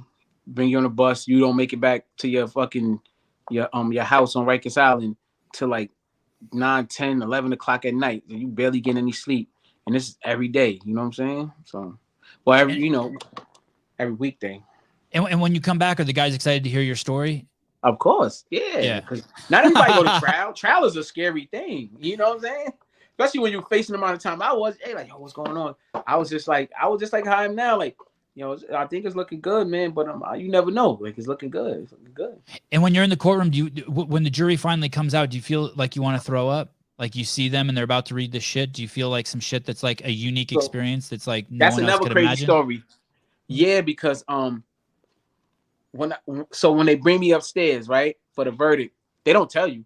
They just bring me upstairs. So when I enter the courtroom, it's like 60 officers there. So when you was sitting there on trial, regular day to day, it's only about 3, 4, 5 officers the most. It's about 60 because they about to read your verdict, right? And your family because I had a packed courtroom, so your family could wild out. So when I come out, I see all these officers. I'm like, what's going on? My lawyer said, they got a verdict. Good luck. But the way he said it scared the shit out of me. So I'm like, why you say it like fucking that? Paul? Yeah, Paul. So I sit down, and when I sit down, here come they bring the jury out. So I'm looking at them now. Like I throughout the whole trial, I would not try to look them in the eye because I didn't want them to think I'm trying to scare them or nothing, right? Yeah. Now, y'all got the verdict. I need to see y'all face. So now I'm looking at them. They coming out. Some of them not looking at me. Like 2 of them. It was like an older guy, and it was a young lady. She was really pretty. They both were smiling at me. I didn't know how to take it because I'm thinking like, yeah, we got you, nigga. It could have been one of those, right? It could have been one of those, but it turned out to be. But the girl, she wouldn't stop smiling at me. She wouldn't stop. I swear. It's like because they talking, right? So they sit them down. So the jury is reading some shit to them. The judge is telling them, yo, whatever, doing the regular law shit. And then like, y'all got your verdict. So the foreman stands up and says, yeah, this girl's still smiling at me. So he hands it to the judge. The judge look at the verdict, looks at me, straight face. Like, you know, he been doing this, like, I couldn't read him. I'm like, damn, I don't know what, I was trying to read him. He looks at me, looks back at the paper, give it back to the court officer. He give it to the foreman, and the foreman reads it up. He said, how do you find Mr. Harris guilty of conspiracy in the 1st degree? Not guilty. Conspiracy in the 2nd degree? Not guilty. Conspiracy in the 3rd degree? Not guilty. 4th degree? Not guilty. The shootings and all of them, 1, 2, 3, 4, not guilty, not guilty, not guilty. That last one, I was just like, not guilty. I said, woo, that's the best feeling ever. You don't understand, man. My lawyer grabbed me. He said, you better tell the whole entire city that ain't nobody ever beat a case with DNA on the scene. I'm like, yeah, get out of here. He's promoting. Man. Paul was like, you better tell the whole city I beat a case with DNA on the scene. Nobody did that. I said, all right, Paul. I hear you, man. Thank you, man. And yeah, so they took me back downstairs. Make sure you ain't got no warrants. They should have knew that anyway. And once they clear you, go right back out the same courtroom that you were just in. And I was like, so I went upstairs. I'm like, I could just leave now? They said, yeah, go. I'm like, okay. You don't go back to Rikers to tell the homies? Nah, you don't go back to Rikers. Some people, like, you'll go back to Rikers. Let's say if you got another case open or stuff like that, you go back to Rikers, right? You can go back, but I ain't go back to Rikers. I went straight out the courtroom. Crazy. You have any shit in your cell there? Yeah, so like while I was on trial, what I started doing was sending the important things home just in case the things that I really wanted, right? Yeah. But like I still had shit there, clothes and all that. I'm like, yo, if I go home every day, because you never know you're going home, right? I'm like, yo, if I go home, make sure y'all can have this. I already told the homies. They all called me that night though. They called me like because they, because the court officer tell them, because they let them know, yo, this how you know when someone beat trial, because they'll call me like, yo, clean out such and such cell. Once they say that, you're like, oh, he went home. You know what I'm saying? So did you in the 4 years you were there? Did you ever see? And did any of your friends not get out but get acquitted the way you did? You ever hear that? Oh, you did. Hell yeah. Oh, so there's a little hope. Yeah, I seen plenty of people get, be trial, and I seen people blow trial too. Wow. And so those jurors, have you ever been in contact with them afterwards? I one, right? I don't even know if I should say this because I don't. Sure. Well, sure. the case is over Yeah. with. Case is over, Yeah. right? But one juror, I'm gonna just say this. She's followed me on Facebook now, and and it was a young girl. I said that was smiling. It's crazy, right? Yeah. Yeah, she's married though. I mean, if she wasn't, I probably would have married her. I'm not gonna lie to you, because just for that, right? But anyway, she was like, she was just like, yo, I'm proud of what you're doing. Like, I feel like we made the right choice. Stuff like that. Like, it was more motivational. You know what I'm saying? Yeah, it was this one girl. That's the only juror I ever, seen, got a message from or heard from. God, wouldn't it be cool to tell them all, hey, thank you, and I just want you to know that I didn't waste that chance? I would love to, man. If y'all watching this, please reach out to me. Hocus 4/5 on Instagram, and please, I do want to thank y'all. I want y'all to see what I'm doing, and I would want y'all to appreciate what I'm doing now. And this is all because of you. Did you get a chance? Did they say anything? It's interesting that you didn't testify, so you couldn't tell them, hey, I'm a different man. It's your choice to testify or not. And you can't, you can get up there and say that, like your lawyer asks you that, but that's kind of like irrelevant to the case. Yeah. They'll object to that. Yeah. They'll object to it anyway. So it's like the burden of proof on them. Like, what am I getting up there to tell? I didn't do nothing, right? That's what I'm saying. I'm not guilty. So what, in certain cases, it's very rare a lawyer puts someone on the stand to talk for themselves. Because you could go up there and fuck it up. Yeah. You know what I'm saying? Like, hey, just leave the burden of proof on them. Like, let them prove it. Like, you might go up there and just say, like, you know what I'm saying? What did you think of the prosecutor? Shitbag? Oh my God, the biggest douchebag ever. I knew it. I fucking knew it. Is he? Damn, what the? I got brain fog right now. What the fuck is his name? Adam. All my co-defendants gonna get mad at me because we can't stand him right now. And I'm not saying his name. What? Brain fog because you got the vaccine. I ain't get no. You know damn well I ain't get no vaccine. Yo, you know damn well I ain't get no vaccine. We can talk about that too. But we will. Those fucking nut jobs. Again, man. I'm gonna say his name when I remember. But he is the biggest douchebag ever. Like, this guy didn't want to give us no cop outs, nothing. Like, yo, you think I'm facing all that time. You think I would have took a cop out? This guy was like, no, I didn't get no offer. Oh, no shit. So if they would have been like, hey, 5 years, you'd have been like, okay, I'll take it. And then you would have done 5, 1 more 7, year. Yeah. 8, 9, maybe 10 I would have took. Like, you could have got a conviction out of me, dummy. Because I really didn't want to. I seen people, like I told you, I seen people blow trial. Like, before I went to trial, my brother and 2 of my brothers and my other friend, that's my co-defendants, they went to trial first. I went to trial by myself because I was the last one left. But they went to trial together. My brother beat it. One of my brothers, my other brother blew it. My blew. So I just, like, you think I really wanted to, you know what I'm saying? Blue means you fucked it up. Blow trial means you lost. Blow trial. You blew the trial. I don't see the quote in here. I don't remember where it is, but you do talk about, maybe it was in Phony Homies. In one of the songs, you talk about one of your friends who did a year for for doing someone he didn't do, or he's in jail for killing someone he didn't kill. He did I wish I could find the exact quote. Is that Phony Homies Rello? That's my man Rello. I think the second verse in Phony Homies. I think so. I think that's the second verse. My man Rello. He wound up. They offered him 10 years. You know what I mean? He didn't take it, and then he wound up going to trial, and he got 25 to life. It was for murder. And he didn't do it. No, Rello didn't do it. Fuck. And he wouldn't. In the song, you talk about how he wouldn't snitch. The guy wouldn't snitch. Yeah, I think that's Phony Homie. I'm talking about Rello now. Yeah, Rello didn't do it. He from Brooklyn. Shout out to Rello. Free Rello, man. In that podcast you did with the 10 Ties Down podcast. 10 Toes Down. 10 Toes. Who is that guy? Ten Toes, guy from Harlem. You know, he got a podcast. I think Ten Toes did a lot of time too. You know, was an ex-gang member back in the days, and you know, turned his life, came home after doing a lot of time, turned his life around. You know, That was a trippy podcast. He spent the first 20 minutes just like poking at you. yeah, you know, and like you were just chilling, and then finally you told him like you're like, okay, buddy, I had enough, settle down. And then he did back up. But then you would push him back 1 or 2 steps, and then he would be like, oh, it's cool, chill, and then he would come back at you again. And it was like 2 hours and 45 minutes of that. I'm like, man, this is you live in a different world than me. Yeah, because Ten Toes, he like to hold people accountable. Like, you know, that's his whole thing. He think he holding somebody accountable. He's trying to trip me up. I'm like, yo, bro, it's not going to work on me. That stuff that you do with these other people is not going to work on me. Oh, that's him? Who's You that? found it? I don't think that's him. That's not Ten Toes. Host No. the 10 Toes Down podcast? No? Yeah, you can't. Yeah, I couldn't find the guy's fucking No, Instagram. that's definitely not him. Oh, interesting. 10 Toes Down TV is his joint. See if you could find that 10 Toes Down TV. He's like he's brolic. He's real brolic and black guy brolic. He be having glasses. What's that mean, brolic? That means diesel. Brolic, is that a real word or is that a hood word? I think it's a real word. Look it up. Brolic.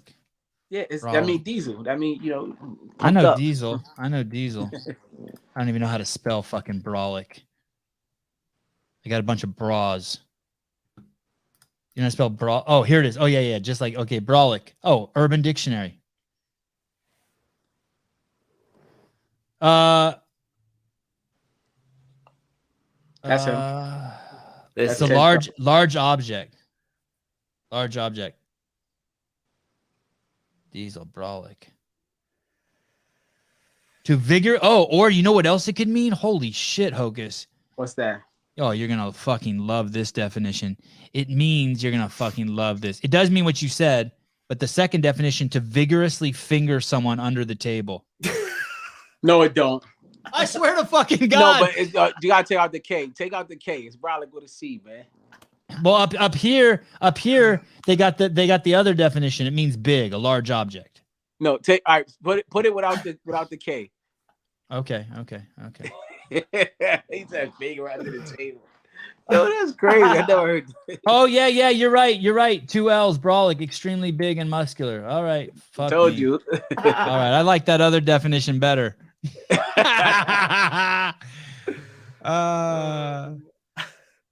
Settle down, people. Sevan's just amazed at words. I know. I'm always amazed at words. I suck at words, but my mom was so great at words, so I just have this. Yeah. Brolic with a cunt. Yeah. You fingered vigorously a cunt. Brolic with a cunt. Yeah. Could be one. I really love how the show really expands the viewer's vocabulary. Yeah. Yes. Thank you. Yeah. He's a pureblood. Pureblood. Yeah. That semen's going to go high on eBay soon. No, I'm not using. Dude, this is a fucking. I'm a fucking world-class photographer. This is just some camera I've laying around with a 1.8 lens on it. What are you talking about? iPhone. Even though I love, dude, how much are you you're an Android guy? For me? Yeah. Well, I used to be an Android guy. Now this is an iPhone I'm on now. Oh, I got both. Man, This is my Android right here. My Android here, and I became an iPhone guy later. I only became an iPhone guy for Clubhouse, believe it or not. Oh, did you love it? Which one? The Android's better. Just the rest of us are just dumb, right? That's what I hear. No, well, when I used to be an Android guy, I would say that, but they're both good. Like I like the Android because it does things the iPhone. Like I download videos and stuff like that. Like iPhone, you can't do that. So I do that a lot. In Android, I could do that with no problem. You Yeah, stuff like that. Yeah, it's like a lot of stuff you can do when it comes to down, but you can't share videos and stuff like that the way you could do on iPhones. It's weird. Like technically iPhones is better. You know what a miracle! What a miracle the phone is, huh? What it's become, just this miracle. Fucking. That we can fucking talk to each other right now from different parts of the planet and see each other. This is amazing. Like this is magic right here. Like for real. Did you paint your garage? Did you paint your studio yourself? I actually did, man. I would never, ever, ever paint anything again in my life. Never. Because it's messy, like ruins clothes and shit, or no? Actually, the garage was empty when I did it. Right, this is my garage, by the way. I turned it to the studio, but it's just strenuous. It's like, yo, that took a lot of work. I was sore. It looks great by myself. I'm like, Nah, I will never paint again in my life. Never. It looks great. You couldn't pay me to paint. Thank you. Well, yeah. I think my favorite, well, not my favorite, but one of my favorite. I did like Phony Homies, but that Bronx Anthem was really cool. Who organized that song, and was it an honor to be in it? Oh yeah, most definitely. That's my man ABS. That's actually his song, and he called me for the feature. I said, oh yeah, me, Fred the Godson, P, and ABS. Yes, on that. Yep. And to call it the Bronx Anthem is going pretty hard. It's like you're putting your fucking stake in the ground. Like, this is us. Right. And do they rest in peace, Fred the Godson? Oh, he's gone? Yeah, he allegedly died from COVID during the pandemic. Oh, was that the chubby guy? The guy who went like third or something? Yes. Oh, that's so trippy. Because I was actually wondering about that guy's health when he was singing. Because he looked like he looked like he could be related to Biggie. Yeah, keep going. It's a unique looking guy. Nope, keep going. That guy's good too. That's it right that there, guy. Man, yeah. his rap style was so unique, amazing, man. Amazing. What is he? You talking about nationality? Yeah, or his ethnicity. Yeah, what's his makeup? I don't know if he have any I know he's black. I just don't know if he have any Caribbean or anything. I don't know. I'm not sure. Oh yeah, he almost looks like Asian or Indian kind of. Nah, I don't think Fred's Indian.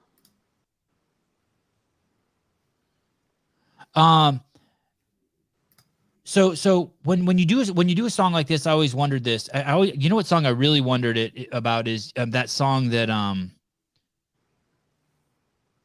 there's a crazy song that Chris Brown did with Lil Wayne and they got all the Nazi propaganda type shit in it. Do you know what song I'm talking about? It's Lil Wayne, Chris Brown. Nah. It's not Eminem, is it? What the fuck song is it? It's a nasty song. It's the nasty of the nasty. And they're no. Fucking what's the girl's name? Hold on. Chris Brown, Lil Wayne. Is it one of these songs? I got them up here. No, I was gonna say it's Rihanna. It's not Rihanna. It's the chick with the huge fucking hammers. Oh, Nicki Minaj. There it is. Yeah, and Drake. Yes. How the fuck with the huge hammer? Yeah. How did 511 million? Okay. Yeah, that's nuts. Which one is that? Let me see. Which one is that? What's the name of that one? Oh, Only. You talking about? Oh, that's Only. Yeah, that's Only. No, Drake. You said Chris Brown. That's Drake on that. Yeah, and Chris Brown. Chris Brown. Oh, yeah, Chris Brown is on that. I'm bugging. He's on the hook. You're right. That is yeah. And hey, have you seen the one where they got like the Nazi propaganda, the animation of that? Anyway, so when they put a song together like that, there's two versions of this. Go see if you can find the other one. I just want to show them like the Nazi propaganda, like all the red shit. It's kind of cool, but it's weird. Or maybe it's Red Army shit. But does someone tell you what your lyrics are supposed to be? Or they're like, hey, you're gonna have fucking 72 seconds here. Get your shit tight, and it's got to be about the Bronx.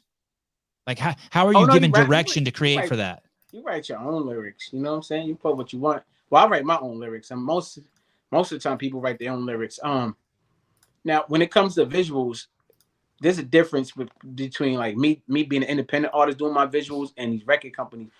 These record companies, they put a lot of symbolism in these major artists' videos. I don't think they even have a choice, when it comes to them. Like, the record company I hire who they want to shoot the video and put whatever they want, the propaganda that they want. So I don't even think they have a choice. They just go do their job and they go home. So that the premise of that video is that Drake and as I recall, I haven't heard it in maybe a year or two, but Drake and Lil Wayne are basically talking about how they want to fuck Nicki Minaj. And so they go back and forth and like rap about like and Lil Wayne goes at the end. And his shit's crazy. His shit like even when you're reading the lyrics, you're like, what the fuck is he saying? Did he just come up with that himself, you think? So he just like, hey, this is the theme. You got to talk about wanting to bang Nicki. Go. I don't know. That's a good question. That's a good question. It's maybe Nicki came up with her verse first and then they said, oh, we going to follow along. I don't know. It could have been like that. It sounded like it probably flowed like that. Like, oh, that's hot. All right, we're going to feed off of that, Did you how were all of you in the same room when you made that song, the Bronx Anthem? No. So everyone just does their part, and then some other dude goes back and assembles it like a jigsaw puzzle. Yeah. Yeah, it's cool. Yeah, we did our part, and we send it off, and somebody mix it. You don't even record in the same studio. You do it in your own studio, Right. wherever your dudes are. Right. Wow. Sometimes we'll do the same studio. Like my last song I did with Fred before he passed, we was in the same studio. It was me, him, and Corey Guns. We did a song together. Hey, do you remember the first guy you knew who had like some shit set up in his bedroom or in his closet? You went there and you're like, holy fuck, this is dope. Yeah. He had a computer and a fucking keyboard and yes, sound. He's got clothes hanged everywhere around the mic. What? You're not gonna believe me when I say this. Yes, I do. And guess what his name was? What? What do you think? I have no idea. Seven. Who? His name is Sevan. Sevan. I swear to you. That's a great His name. name is Sevan. That's a great name. and now you're on the greatest podcast in the world, the Sevan Podcast. I fucking love it. The first studio I ever went to is my man Jay Black cousin. Shout out to my man Jay Black. He took us there. The first time I ever recorded outside of a karaoke or tape. Remember the 2 tape recorders? Yeah. Was in my man Sevan. He was a producer. He made beats. Sevan. I recorded on his beats in his studio. And it was basically just in his bedroom. It was in his living room, actually. God, that's so fun. Are those the best days? The best. The most classic moments of your life. Like, the best. Like someone's busting ass in the room. You're fucking getting hard. Food's there. It's just fucking nuts. It's just so much. It's just like when you think back, it's just so raw. It's like, we did it to have fun. It wasn't a business yet. It was just like, it's like trying something that you never really tried before and then watch it turns into something. Because after it turns into something, it becomes a business. It becomes work, right? Even though you love doing it, it's still kind of like organized. Like, I gotta put a song out now. I gotta do it. But those days, man, the first days, don't me rhyming on the karaoke or on the radio, putting one tape. Those memories, man. I wish I had those recorded. Like, wish we had camera phones back then, and we could actually see that. Is there an age when you're too old to be a rapper? No, I don't believe that, and I will never agree with that. If you got rock stars still singing, doing tours at fucking 70 years old, I don't want to hear that shit. You can rap until you fucking die. You know what I'm saying? Good. Yo, shout out to DMX. That's my big brother, man. DMX was a mentor to me, was a friend, and he always told me, yo, we don't never stop. This is what we do. We gonna die doing this, and that's what he died doing. Rest in peace to my big bro DMX. I actually got songs with him, so make sure y'all check it out. What he got twisted up and just fucked up drugs. He died OD'd or something.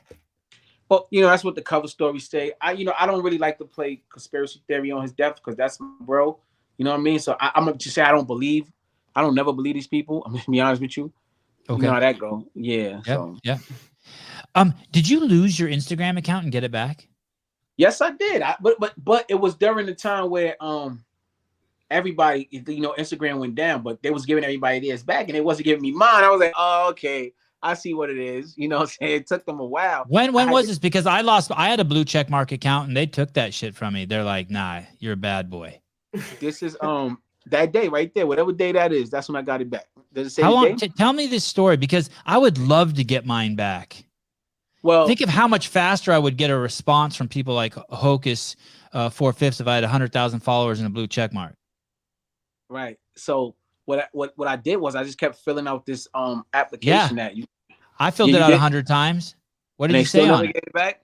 No, what did you, and you know what? For a long time I could still see the account. But no one else could see it. A glimmer of hope. That's how it was for me at first too. And then I couldn't see nothing. And then when I would try to sign in, they say this count doesn't exist. I said, oh, they got me. Really? Yes. But they gave it back though. I don't know why. You know what it was? I was talking to my friend about it, right? I'm like, yeah, man, they took my account. So I don't know what it was that day. I said, let me put another receipt, another ticket in. I wasn't even going to do it no more. I did it. And next thing you know, 20, 30 minutes later, my people calling me. Yo, I can tag you. Yo, your account back. I said, oh, we lit. But yeah, okay. I'm not telling you the whole story. So I got my account back. Oh, you got it back? I got it back. I had it back for like 3 weeks. And I told the team, well, they told me, hey, dude, give us your login to your account. You're not going to allow to post on your account anymore. Start your own account.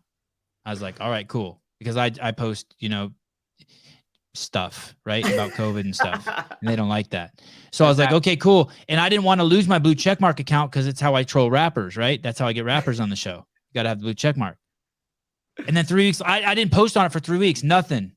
The team had it. They were being good with it. You know what I mean? Just good shit. Like, go get your vaccine shit. No, they didn't say that, but good shit.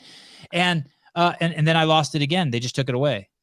But you're saying keep the dream alive and just keep sending in requests, even though it's been 6 months? I would. You know what I would do too? Even though what just tell them I'm black. Tell them I'm black and gay and Jewish. All three at work these days, right? But look, what I would do is I'd be like, yo, there was on the ticket. This is what I would put. There was just a problem with Instagram where a lot of accounts was taken. Mine was taken too. Can you please reinstall me? I have a blue check. I use it for business. I said that's what I said. I said stuff like that. Like this is not word for word, but you can put in your own words. But make sure you. I'd rather put it in your words. Rather put it in your words. Well, say this then. Say, look, I use my account for business. I have a blue check verified account. I love the Instagram experience. I do say that. I always say that. God, I love the Instagram experience. This breaks my heart. I just always say that. Yes, and tell them that it was just an issue where a lot of accounts was erased from Instagram because that just happened. So try to see if that way worked. They might be like, oh yeah, it was an issue, and they might give it right back to you because it was an issue where a lot of accounts was taken down. So I think a lot of those people over there would appreciate it if I told them I'd suck their dick too. But I got boundaries. Fuck. Boundaries.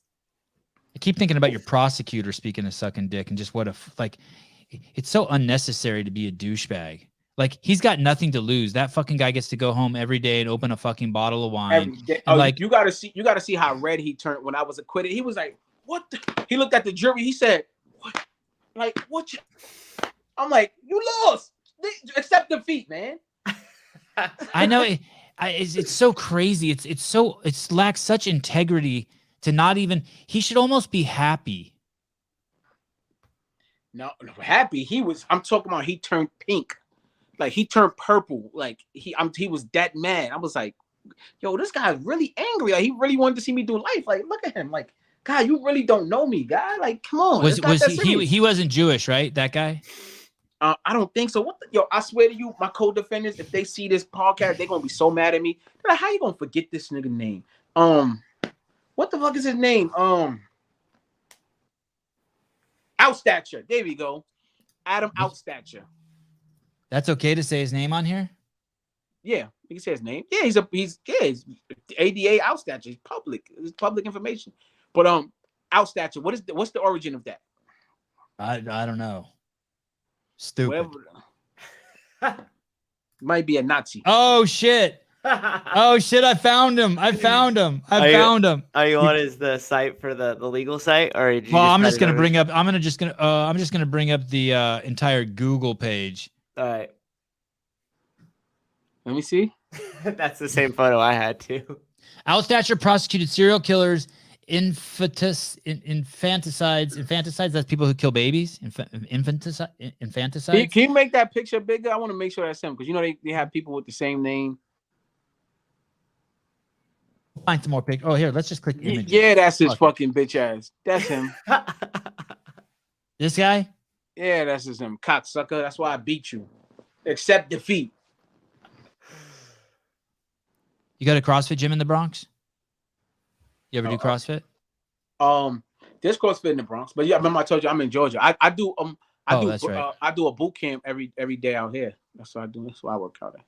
Do you run it or you attend it? I attend it. It's it's like a CrossFit. It's boot camp, yeah. So I would call it CrossFit because we do weights and cardio, all that shit. Someone running a CrossFit gym, it doesn't want to pay the affiliate fee.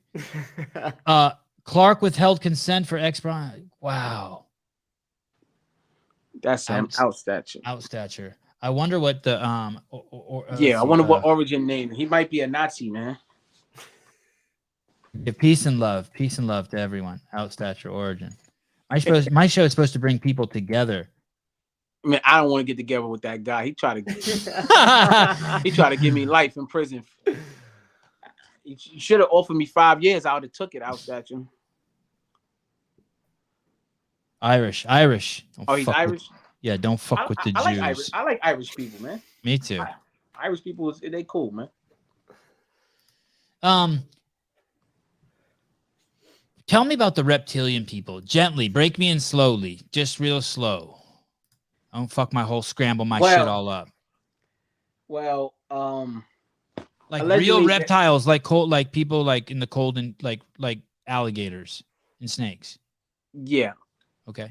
But they're humanoid. That's why they call reptilians. Allegedly, there's a race of reptilian humanoids who can shapeshift, who is actually pulling the strings, who is the real puppeteers of the word elite. So at the top of the pyramid, people think the Rothschilds, the Bowers, the Brofmans, and these families, these 13 families, right? But even above them, you got. So you got the families, then you got the houses, the House of Francini, House of Borgias, and I can't pronounce these names. I got it in my phone, right? So they the houses, right? And then you got the popes, Pepe Orsini, the black pope, the white pope, and the gray pope. But at the top of the pyramid, I don't believe that they're human. It's a theory, but it's a calculated one, and it's one that got a lot of history to it. When you think about how the Chinese, praise the dragon and these reptiles, and we see a lot of reptilian symbolism in this culture.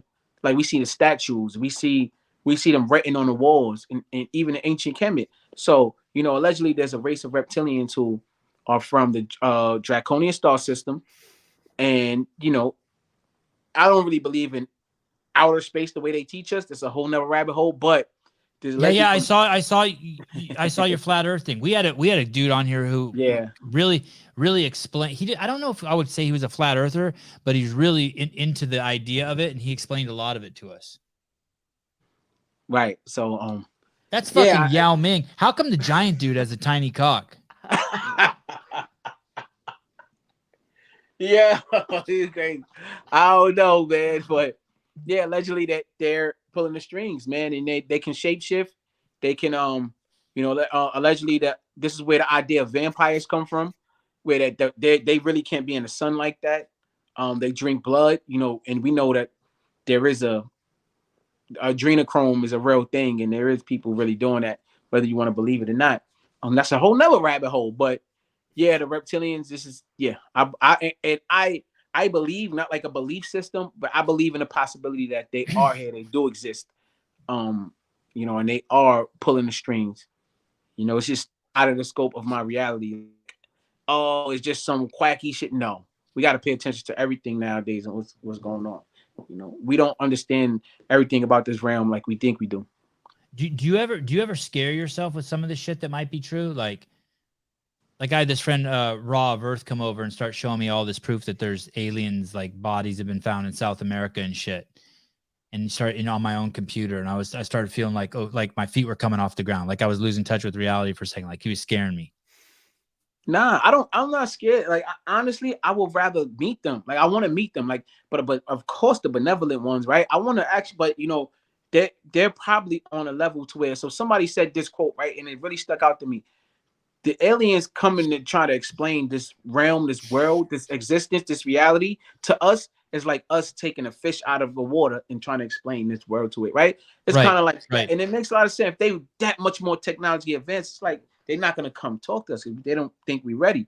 But I would love to meet them. Like I really want to meet them. Like what I'm saying? So I'm not afraid at all. Like I'm excited. How about that? Because I think right now with the world waking up, I think there's a possibility that this might be real disclosure in his lifetime, and not the government. I'm talking about interaction with us and them. I will tell you this thought that I have that's out there a little bit. I don't think we create anything. So there's a story of Prometheus in Greek mythology that he goes up to the heavens and steals fire from the gods. And I don't believe that we have true creative ability. I believe that Stephen King talks about it. By the way, I highly recommend this book. I think you would love it. It's Stephen King's only nonfiction book. It's called Stephen King on Writing. The audiobook, I don't know if you listen to audiobooks. The audiobook's amazing. He fucking reads it. But basically, he talks about how when creatives, they don't even know where the shit's coming from. Like he doesn't know where any of his fucking books come from, right? And it's just when you see the idea, fucking pull that shit down, start downloading that shit. And I feel like all those things, like you talk about, like the ideas of a Dracula or of an Iron Man or of a Superman or of the Greek heroes, or I feel like everything no one came up with it just from some baseless idea, right? And even today, you know, there was like that 10-year period. I don't know if it's over yet, but there was just like this 10-year of just zombie movies and zombie shit on TV. Yep. Well, dude, I feel like I fucking live with zombies. Like I went to Whole Foods today and I'm like, holy shit. Hey, same here. Did These you see motherfuckers, they don't look like the ones on TV, but I'm like, these motherfuckers are all zombies. It's just me and my boy in zombie land. I feel the same way. Did you see the New York Post, what they put up yesterday? No. They said that they found the zombie virus frozen. And I think in Antarctica somewhere. I heard that they unfroze. I did hear that they unfroze like 8 viruses or something in Antarctica. Bro, they specifically said a zombie virus that's a public threat to humanity. You mean to tell me all of a sudden in 2022, after 3 years of vaccinating people, now y'all find a zombie virus? Nah, because when people start turning into zombies, y'all gonna blame it on. Oh, remember we told. But I think they're already. Well, we know why they really turn into the zombies. We know. My point is that I think some of that shit's just already here. We just don't realize it because we have an expectation of zombies to wear ragged clothes and walk like this. I agree. Do you know what I mean? But that concept of people who are asleep and walking around on autopilot is everywhere. And sometimes you see them wake up for a second. You know what I mean? Like you see them, like they wake up from their slumber. I mean, I remember when I used to be a zombie and it would be weird when I would wake up from my slumber and then quickly go back to sleep. And if you're not careful, you've heard that thing, someone will lose their keys and fucking tear their whole house apart looking for it, going mad, but they lose themselves and they don't even know it. Oh, I got a rapper to say, That was good. Right. That was a ball right there. That was a ball. That's true.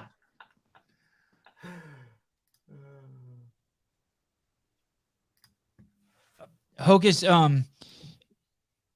you think what's going on with Kanye? Do you have any thoughts on that? What do you think? Let's talk about I want to start here and then kind of go into this, and I'm kind of setting you up here, so I apologize. But there's something that you were saying about. Do you have time? You got to go in 20 minutes. You got to go in 10 minutes. You got to start getting ready. I open up at 11. I say, like another 10 minutes is good, so I can start getting ready for the show. Okay. Let's just go heavy on the race thing. You see people like I come from the school of thought that they're like black skin is. I grew up in Oakland, and I did the whole Martin Luther King. I was way into Martin Luther King for a while. Only wore Malcolm X t-shirts. I read all the shit about the Black Panthers. There was 2 years of my life where I was the only white kid in my neighborhood from when I was 16 to when I was 18, and I dove deep into it. And then as I started being able to ask what are definitions of words, you start to realize that black is nothing but a biological attribute that makes it so you're either more akin to living close to the equator or more close to the North Pole, and that's the color of our skin. And I truly believe that. It's just a biological fact that allows you how you receive the sun. And that's why it would have been fucking great during COVID, instead of saying black people are disproportionately affected by COVID, every time they said that, they should have said, hey, motherfuckers, take vitamin D if your skin's black. It's like that, because that's the only thing. Like because you guys are at the equator, you don't need as much vitamin D because you had so much of it. So your skin is adapted to push away that much vitamin D. It's like that's what I think is going on here. And so there's this, and I believe in this book, and I'm going to send you this book. This book is I think the greatest book ever written. It's a book called The Tao Te Ching. I'm going to send you the Stephen Mitchell rendition. And he says that naming, Lao Tzu said, naming is the origin of all particular things. Meaning I was not Sevan until someone named me Sevan, and then I have the fucking insane task of keeping this character together, even though it's always fucking changing. This made up dude Sevan. You fucking change your name a few times, your shit's all twisted. All you rappers.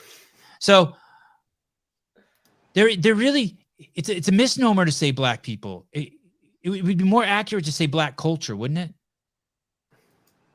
And there's go ahead. No, we definitely not black. The color black is you know, according to the Constitution, right? Even in the Constitution, black person is 3/5 of a man, and we don't jack that, right? So I think we use it because we've been using it for so long. Right. But it is a misnomer. I don't like the term black. I'll say it because for context, so people can understand what I'm talking about in conversation. Right. But you know, a lot of us, especially on Clubhouse, like I said, I talk every night, right? So we trying to get in the habit of breaking that. So, you know, Like I like to use melanated people. That's what I like to use on my show. I love that too. Melanated people. Yes, I love that. We can go. It's the same. It's the same thing. People use the word gender and sex interchangeably. They're two different things. Gender is something that exists in your imagination. That's why I don't have a gender, because no one's. Why would I need a fucking gender? I have a sex. You know how I know what my sex is? Because when I ran off to took a piss, I just did it right outside my door. I pull out my big ass cock and just took a piss. That's it. Right. I don't need it. I don't need any other proof. I 1,000,000% agree with that. Like, yeah, I don't do anything to try to pretend to be a man.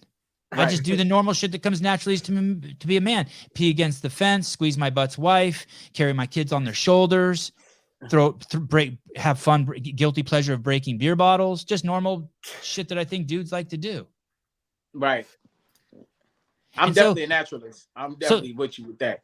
So somehow we have to figure that out. I think it's our language that's fucking keeping us apart. It's our fucking language. It's not just you know what, we was talking yesterday, right, in the rabbit hole on Clubhouse, and we was talking about languages, and we was talking about how in other language, this language is a language. Somebody said something like this, like the English language is just a language to pass information. You ever spoke to someone who speaks, I don't know if y'all speak different language, but you ever spoke to someone who speak a different language and they trying to say something to you, but they'll say it in English, but they're like, it means so much more in my language though. And I can't comprehend it because I only speak this language, but they feel it, they know it. So this language is limited, and it's just a pass information. It's not really, there's no feeling in this language. This is a dull language. It's kind of like, it has no emotion, no meaning. It's just the pass information. That's the best way I can put it. I agree with you. And then I've said this on my show 1,000 times. It's funny because I just said it yesterday. But so I'm Armenian and my wife's Jewish, and I have 3 little Jew boys, right? 3 little Jew boys. Fucking badasses. And to play the piano too. And not as good as your daughter. Not yet. And there's a word, kike, that's waiting for them when they're born that they're supposed to pretend to be offended their whole fucking life. How about fuck you? Wow. My boys are never going to be offended by that word. I like how you just said that, the way you just said it. There's a word that's waiting for them already here that they're supposed to be offended for the rest of their life. What they have to do is be like, I don't even care about that. What does that mean? Like, and your people got that word too. Right. And so I'm asking you, the day you're born, my Sevan's 3 little Jew boys, Ari, Joseph, and Avi, I'm asking, by the way, I've told this to fucking 10 guests and no guest has ever replied. They're like, fuck, I don't want to go there. You're the first fucking one who's like, I like that. Thank you. I don't want my boys to be born with a word that they have to defend. I want them to defend other shit, like their girlfriend, or like I want them to be focused on their rap skills or on their piano, or like figuring out if the earth's really flat or not. You're right. For real though. But just unfortunately, racism does exist, and it exists on all levels, to all cultures, and it just, it's gonna happen. It's just how you, like you said, how you teach them or how they learn to emotionally deal with it. And I was younger, I used to get triggered by the N-word. Now it's like, I laugh when if someone tried to say that to me, like disrespectful man, if they was to, I would laugh at them like, you sound stupid. But you know what? Like, what I mean, if I do get a chance to cancel you, I am, because you shouldn't have said it. Now I'm gonna use that against you, stupid. But it's just like, it don't bother me, like, and I grew up in New York. God, we need more time. I gotta have you back on. I gotta try to talk you out of this idea of canceling too. I just feel like we're stooping to their fucking level, dude. I don't want to cancel them. I want to embrace these fuckers somehow. I'm sorry. What? Balenciaga canceled. I'm sorry. I hear you. And you know what? Anything that do with children, anything. I'm with you on the cancel. I don't like it. I'm gonna be honest with you. I don't like cancel culture. But the children hate it. Right. Yeah. But that's why I said it the way I said it just now. Like, oh yeah, I'm gonna cancel you because I really don't like to do that. Right. But Balenciaga, anything to do with children, nah. Yeah, that for me too. Children are non-negotiable. Non-negotiable. Children and probably raping women are two non-negotiable things. Non-negotiable. The two that's non-negotiable. Yeah. Other than that, I'm pretty. I Like, believe if in you're freedom fucking, of speech, bro. Freedom of thought, freedom of speech, yeah, freedom of expression. Hey, everybody, say what you want. Like, what happened to sticks and stone may break your bones and words and that? What happened to that? yeah. Hocus, 4/5. Didn't even get to fucking how you got your name. I really enjoyed this. Thank you. I really enjoyed I ain't this. gonna lie. I feel like it's one of the best interviews I ever had, though. Literally. Like, Oh, now you really go. No, it is. Never Though. gonna hear the end of this. I really do. It's one of the best interviews I ever done. And I've done a lot. I'm like, oh, Allison, you don't know what happened? What, do you live on the beach? That's my girl. She lives on the beach. Yeah, her and her husband. This girl and her husband moved to town. She told me, "Hey, we're moving to Santa Cruz." They got 2 kids. She's like, "I want my kids to grow up with your kids." It's like one of the greatest compliments I've ever gotten from someone. Pretty cool. Hey, you have my phone number. Anything I can ever do for you? You ever want to do to talk more about any of the stuff? You want us to figure out how we can stream on your YouTube channel, my YouTube channel at the same time? Whatever. I'm so game to do anything with you. You're cool as shit. Yeah, we gotta get back for a live. Let's do it. Yeah, help me figure that out. Let's do it. All right, brother. Have a good night. I hope you kill it on Clubhouse tonight. I know you will, obviously. Yo, it's a whole lot to talk about. You already know. All right, brother. All right, peace. Later, Hocus.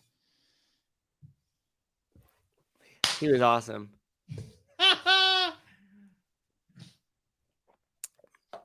You know what you did there? That was genius. Usually I tell you this stuff when we talk on the phone afterward, but when you brought up his daughter playing piano, that was like the ultimate icebreaker. Like, that was it. He was yours. The interview was off and running, and it was solid. Tickle the balls and you can do what you want. His story is crazy. I was just like Crazy. a fly on the wall over here, just like listening to it, like have him like, oh wait, no, I'm supposed to do something, not just listen to his story. It was captivating. I'm really bummed I couldn't say anything. Did I say anything misogynistic, homophobic, transphobic, or racist on the show today? I'm really sorry I couldn't. Jonathan Ortega, oh shit, Sevan has a mad hard on now. I really enjoyed that conversation. I can't tell you guys how nervous I was. I was a little bit short of breath. I crushed a 70-pound dumbbell. Eat a dick, Magnus. I was crushing that shit. I told you I did 30. I mean, I hurt myself. It was weird because you told me that you're like, I'm kind of feeling a little nervous about this one, and then all of a sudden I was like, oh well, shit, if you're nervous, we're fucked. Because the second you get nervous, I like double down on it. I'm like, I don't know. He's good. He was great. I was nervous, like I was nervous with Patrick Bet-David. Like that first 10 minutes, it was long. It was like 10 minutes of nervousness. Yeah. And then once you guys get going and you kind of click, then you settle in, you're good to go. Oh my God, I fucking loved him. He's so cool. Yeah, he was really good. Tomorrow we got this dude on, Paul Alkaby. Yep. Is that how would you pronounce it? Oh shit, you're gonna make me. Have you ever noticed that I just avoid ever trying to pronounce anybody's name on the show? But yeah, Alchemy. Alkaby. You must be good at names, because you got to know everyone's name at the gym. Oh yeah, but what I do with that is once I hear somebody's name, especially like if they have a unique name or the pronunciation's tough, I'll say it like 7 or 8 times in a very short time span to them, just to like get it. And that's how I could do it. But I'll usually ask him like 5 or 6 times. Did I pronounce that right? Was that correct? And then I'll say it back to him a bunch. People must love that. I tried to use his name as much as I could. How about I liked it when he remembered my name, Sevan. Yeah. Good. Yeah. It's everybody's favorite word in the English dictionary. Oh, their own name. Their own name. Yeah. God, it's been a while since I've had some good gossip for you guys, but I'm on the scent with a couple good. I just don't know how long it's going to take for them to unfold, and I've reached this point. What do you guys want to? You guys want to talk about? I was going to say Lizard King, Liver King. I've reached this point. Yeah. God, I wonder if I'm getting a little soft. Before I would just come hard with this information, but I'm trying to like navigate some political waters. If you guys see me selling out, tell me. Just throw it in the comments. They'll let us know, I'm sure.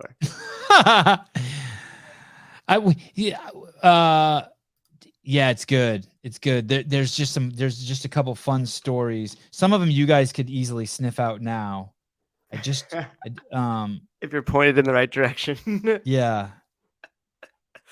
But they could get me really no, not any sporty oh wait, what's this? Sprotty Betty is in your head, get rid of her. No, nothing. No. None of that. No. None of that. I actually kind of enjoyed that. You guys actually made that fun. I actually just went back and read the comments and I was just like, holy shit. It just made me so happy how many people got it.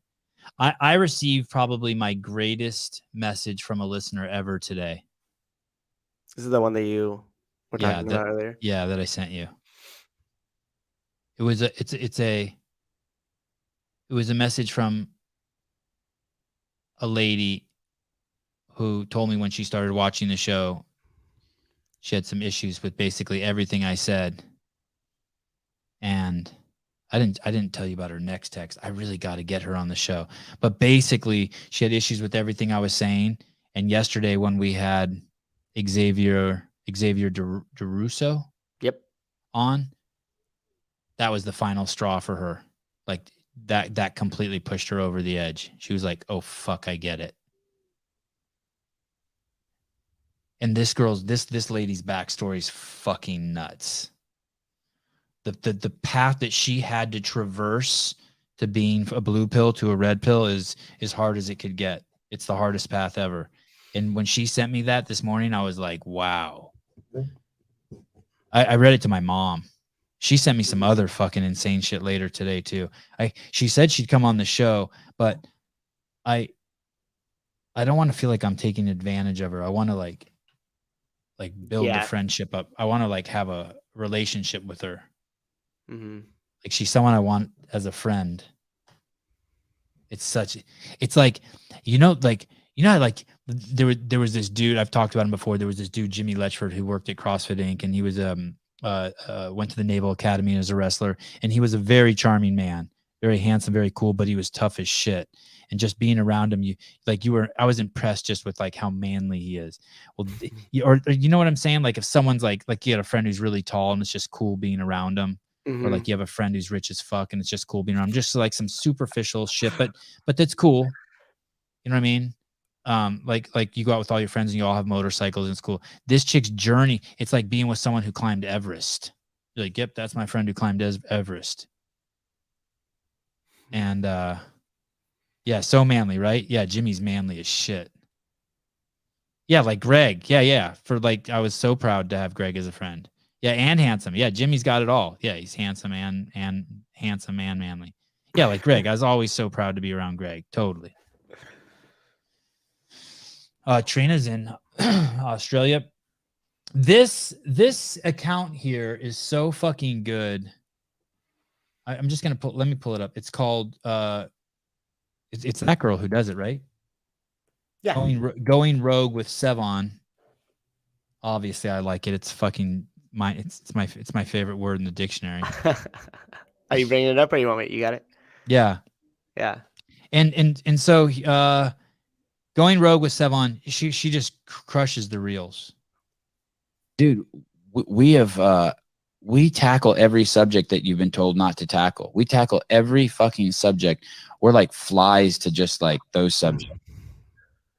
Transgender, definitions of words, sex versus gender, abortion, the killing of babies, race. What mean, like, why do they keep calling it black people when it's just the skin color has nothing to do with anything other than, your ability to survive further or closer to the equator. The vaccine. Got them all in there. It's just, and then Sousa drops this line on me. He goes, dude, I go, what? He goes, we're like salmon swimming upstream against the algorithm. I started crying when you said to me, so here it is. If you want to see, oh shit, she's already got one of this dude. Yeah. Yeah. She's already cut an Xavier reel. He reposted it too. Well, that's the exact opposite of what they want. They want Black people and people of color to have this victim mentality so that we continue to be dependent on these systems that they've established for us. Because if you said something that was actually logical, then that would make sense. And there's a solution attached to that. The reason that we have so many of these just senseless movements is because it's so much easier to say that we're fighting for a problem that doesn't exist, because then you don't have to do any actual work. Like, they continue to say that we need to fight this police brutality epidemic when that's not an epidemic. That's barely happening. Do you know how rare it is for an unarmed Black person to be shot by a police officer? And more often than not. Yeah, thanks for doing this, Trina. This is so fucking cool. Hey, that story where yeah, everybody needs to go follow that page. that story I need to make as a YouTube clip where Jeremy, you know how like they'll usually be like it'll say like Black man shot by, I fucked up. I should have asked Jeremy this question too. It'll say Black man shot by white police officer. I want to make a clip from that story where Jeremy got the hand job in the back of the cop car. I should have asked him if he dropped a load in there, or if he dropped one out of the chamber, because it needs to. I want to make that clip for my YouTube channel. It says Black man gets or shoots load in back of white police officer's car. Or something. I want to have something that plays off of that. Remember, there was like 2 years of that. Like we knew whenever anyone who was injured was Black. God, that was fucking crazy. Do they still do that? Or are we taking it? It feels like we've taken a break from that. No, I think mainstream has moved away from that a little bit. Oh, I have a note here for a Dear Bill and Katie shirt. You do think that they've moved away from that? That's good. Yeah, it feels like it. I mean, not in totality. They never will, because anything that pushes a narrative, but at least in the recent, it seems to be less forward-facing. Okay, going. Less pushed. Here it is. Let's see. Going rogue with Sevan. It has 640 followers. I'll refresh it. Oh, two new followers from that. We killed it for you, Trina. There we go. That thing better have 1,000 by the next time we bring it up. Tomorrow we have Paul Alkaby on. This is going to be, I got to still prepare for this for a couple hours. This is going to be a wild podcast. This guy was personally involved in getting people out of Afghanistan during that shit show. And I don't even know that story. So he's going to have to explain. I just remember seeing the pictures of jets on the tarmac covered with fucking Afghanis. So he'll have to kind of tell us the backstory, give us what happened, and then we'll hear his role in saving people from there. And I have a feeling it's going to be a blast. And he looks like a stud too. Yeah, that should be a good one. I can't believe, hey, we're getting so jacked in the algorithm. It's so funny watching what's happening to us. And it's funny is not the right word, maybe sad even, but watching what Spotify and Apple is doing to us is pretty wild. It's all right. We'll just keep on soldiering on. Yep. We're going to watch everything take a weird turn, and we're going to have our biggest following on Twitter. Because all these are live on Twitter. Like right now, it's live on Twitter. Like just why I clicked on it today because I just wanted to check it out and see what the platform was. Up 400%. Our viewership is up 400% on Twitter. I shit you not. That's actually true. And I clicked on it and I was like, oh, there's an audience here. Okay. Wow. Because the other times before we would get like 2 or 3 views on Twitter, but now as it's increased and everything else. We averaged about 2 viewers on Twitter per show. And today we had 8. Yeah. I saw it for myself, people. Oh, there you go, Mooney. I think I'm your only follower on Twitter. Fuck you, Mooney. There's 7 others. Oh my goodness! I bet you if we brought back some sort of news thing, I think if we talked let's just say we had like 3, and I think we should just keep it to 3 or 4. But you had like 3 or 4 recent news articles that you just kind of like went through or had an opinion about, and we just chatted about them on once a week, like similar to how we did back in the day with Kate and James. Yeah, I bet you that would do well. I think people really like to hear your take on some of the recent stuff in the news. Kind of like Tim Pool's show. Tim. Jeez, that's what I try to make our live call-in show, but I'm just stuck. I'm just stuck on the same topics. What happened? What happened with Hobart and Katie Hogan? What was the girl's name? Katie Hogan. No. It was Kate Gordon. Kate Gordon. Remember we had the recording? So sexy. That was what happened. I got too squirrely. That was like during the day firing. I got too squirrely. Yeah, we like blasted everybody out of HQ, and then we're like, burn right after that show, like, so we on for this Sunday? They're like, no, dude. And then that was it. We haven't gone back to like true news articles. Two great Since. stories coming for you guys. It's been a while since we've had some good juicy like. I'm really looking forward to the 3 affiliate show. Oh my Like where we goodness! where we just Oh kinda my break that down. goodness! You guys, thank you for bringing that up, Souza. I really want this to be the definitive video that everyone needs to watch before they open an affiliate, and I think we're gonna fucking do it. I think we're gonna have this video. We have 3 guests besides myself: Matt Souza, current affiliate owner; Andrew Hiller, ex-affiliate owner; and then a fucking rock star in the affiliate data space. It is gonna be so awesome. And basically, what we're gonna show you is we're gonna show you a handful of spreadsheets, ledgers. What would you call them? Just metrics, just data points. Basically, we're going to lay out a sheet of paper, and it's going to be like what it costs to run an affiliate for 1 month. And we're going to show you, I'm just making this up, Paris, Miami, Los Angeles, Hong Kong. We're going to show you these places. We're going to show you a handful of places in Europe because CrossFit's exploding there right now, relatively. And you're going to see what kind of stimulated this is I was getting sick and tired of people saying it's too expensive to go to an affiliate. Like, hey, go fuck yourself. And then I thought, holy shit, we should just lay out the monthly expense report for an affiliate. This is the rent. This is the cost to keep the bathroom running. This is an expenditure for how much new equipment we have to buy. This is what I pay my employees. This is what I have to pay to the government for the septic tank I use in the back. Just all of that stuff. And then you're going to be like, holy fuck. I think a lot of you are going to be like, how the fuck does an affiliate ever stay in business? And you're going to be like, it's going to just change your entire perception of what you're being offered there. And basically, I do not like this word, but the sacrifice affiliate owners are going through. Is JR doing a standalone podcast? Yeah. That'll be cool too. Just want to talk to JR a little bit. Yeah, get to know him. Get to know JR a little bit. The man behind the stoic mask. Yeah, or make money. Yeah. How the fuck do they stay in business or make any money? It's And I would argue, well, we'll get into the show, but I would argue like a lot of the times the affiliate is like the vehicle to something else.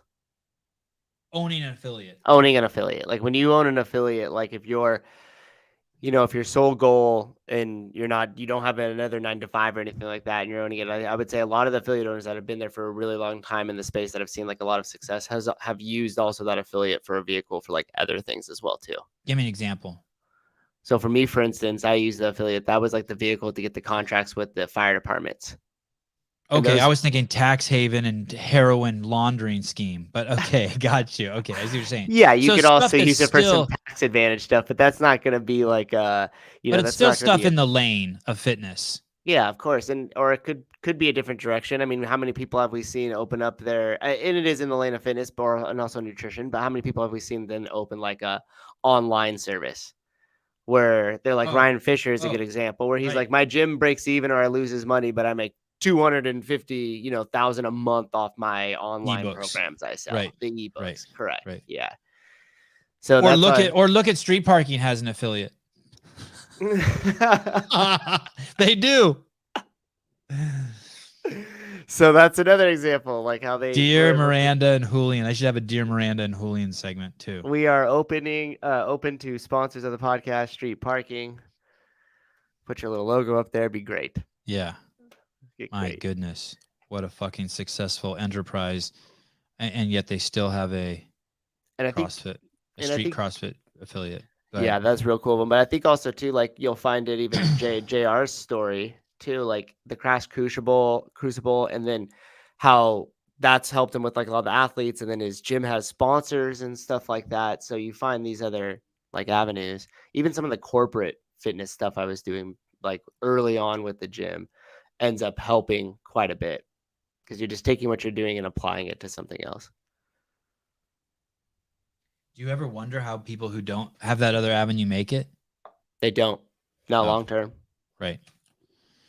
I got a story for you guys, and then I gotta pee. My sister called me today, and my sister lives in Texas, And she went into a store. I think she said she was shopping for a dress. And she sees a dress and she says, "Oh, this is really nice." And my sister's little. My sister's like 5 feet tall, 100 pounds. Pretty lady, really pretty lady.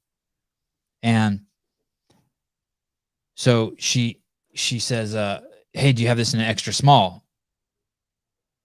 She said this older lady who's like rail thin shakes her head. "No."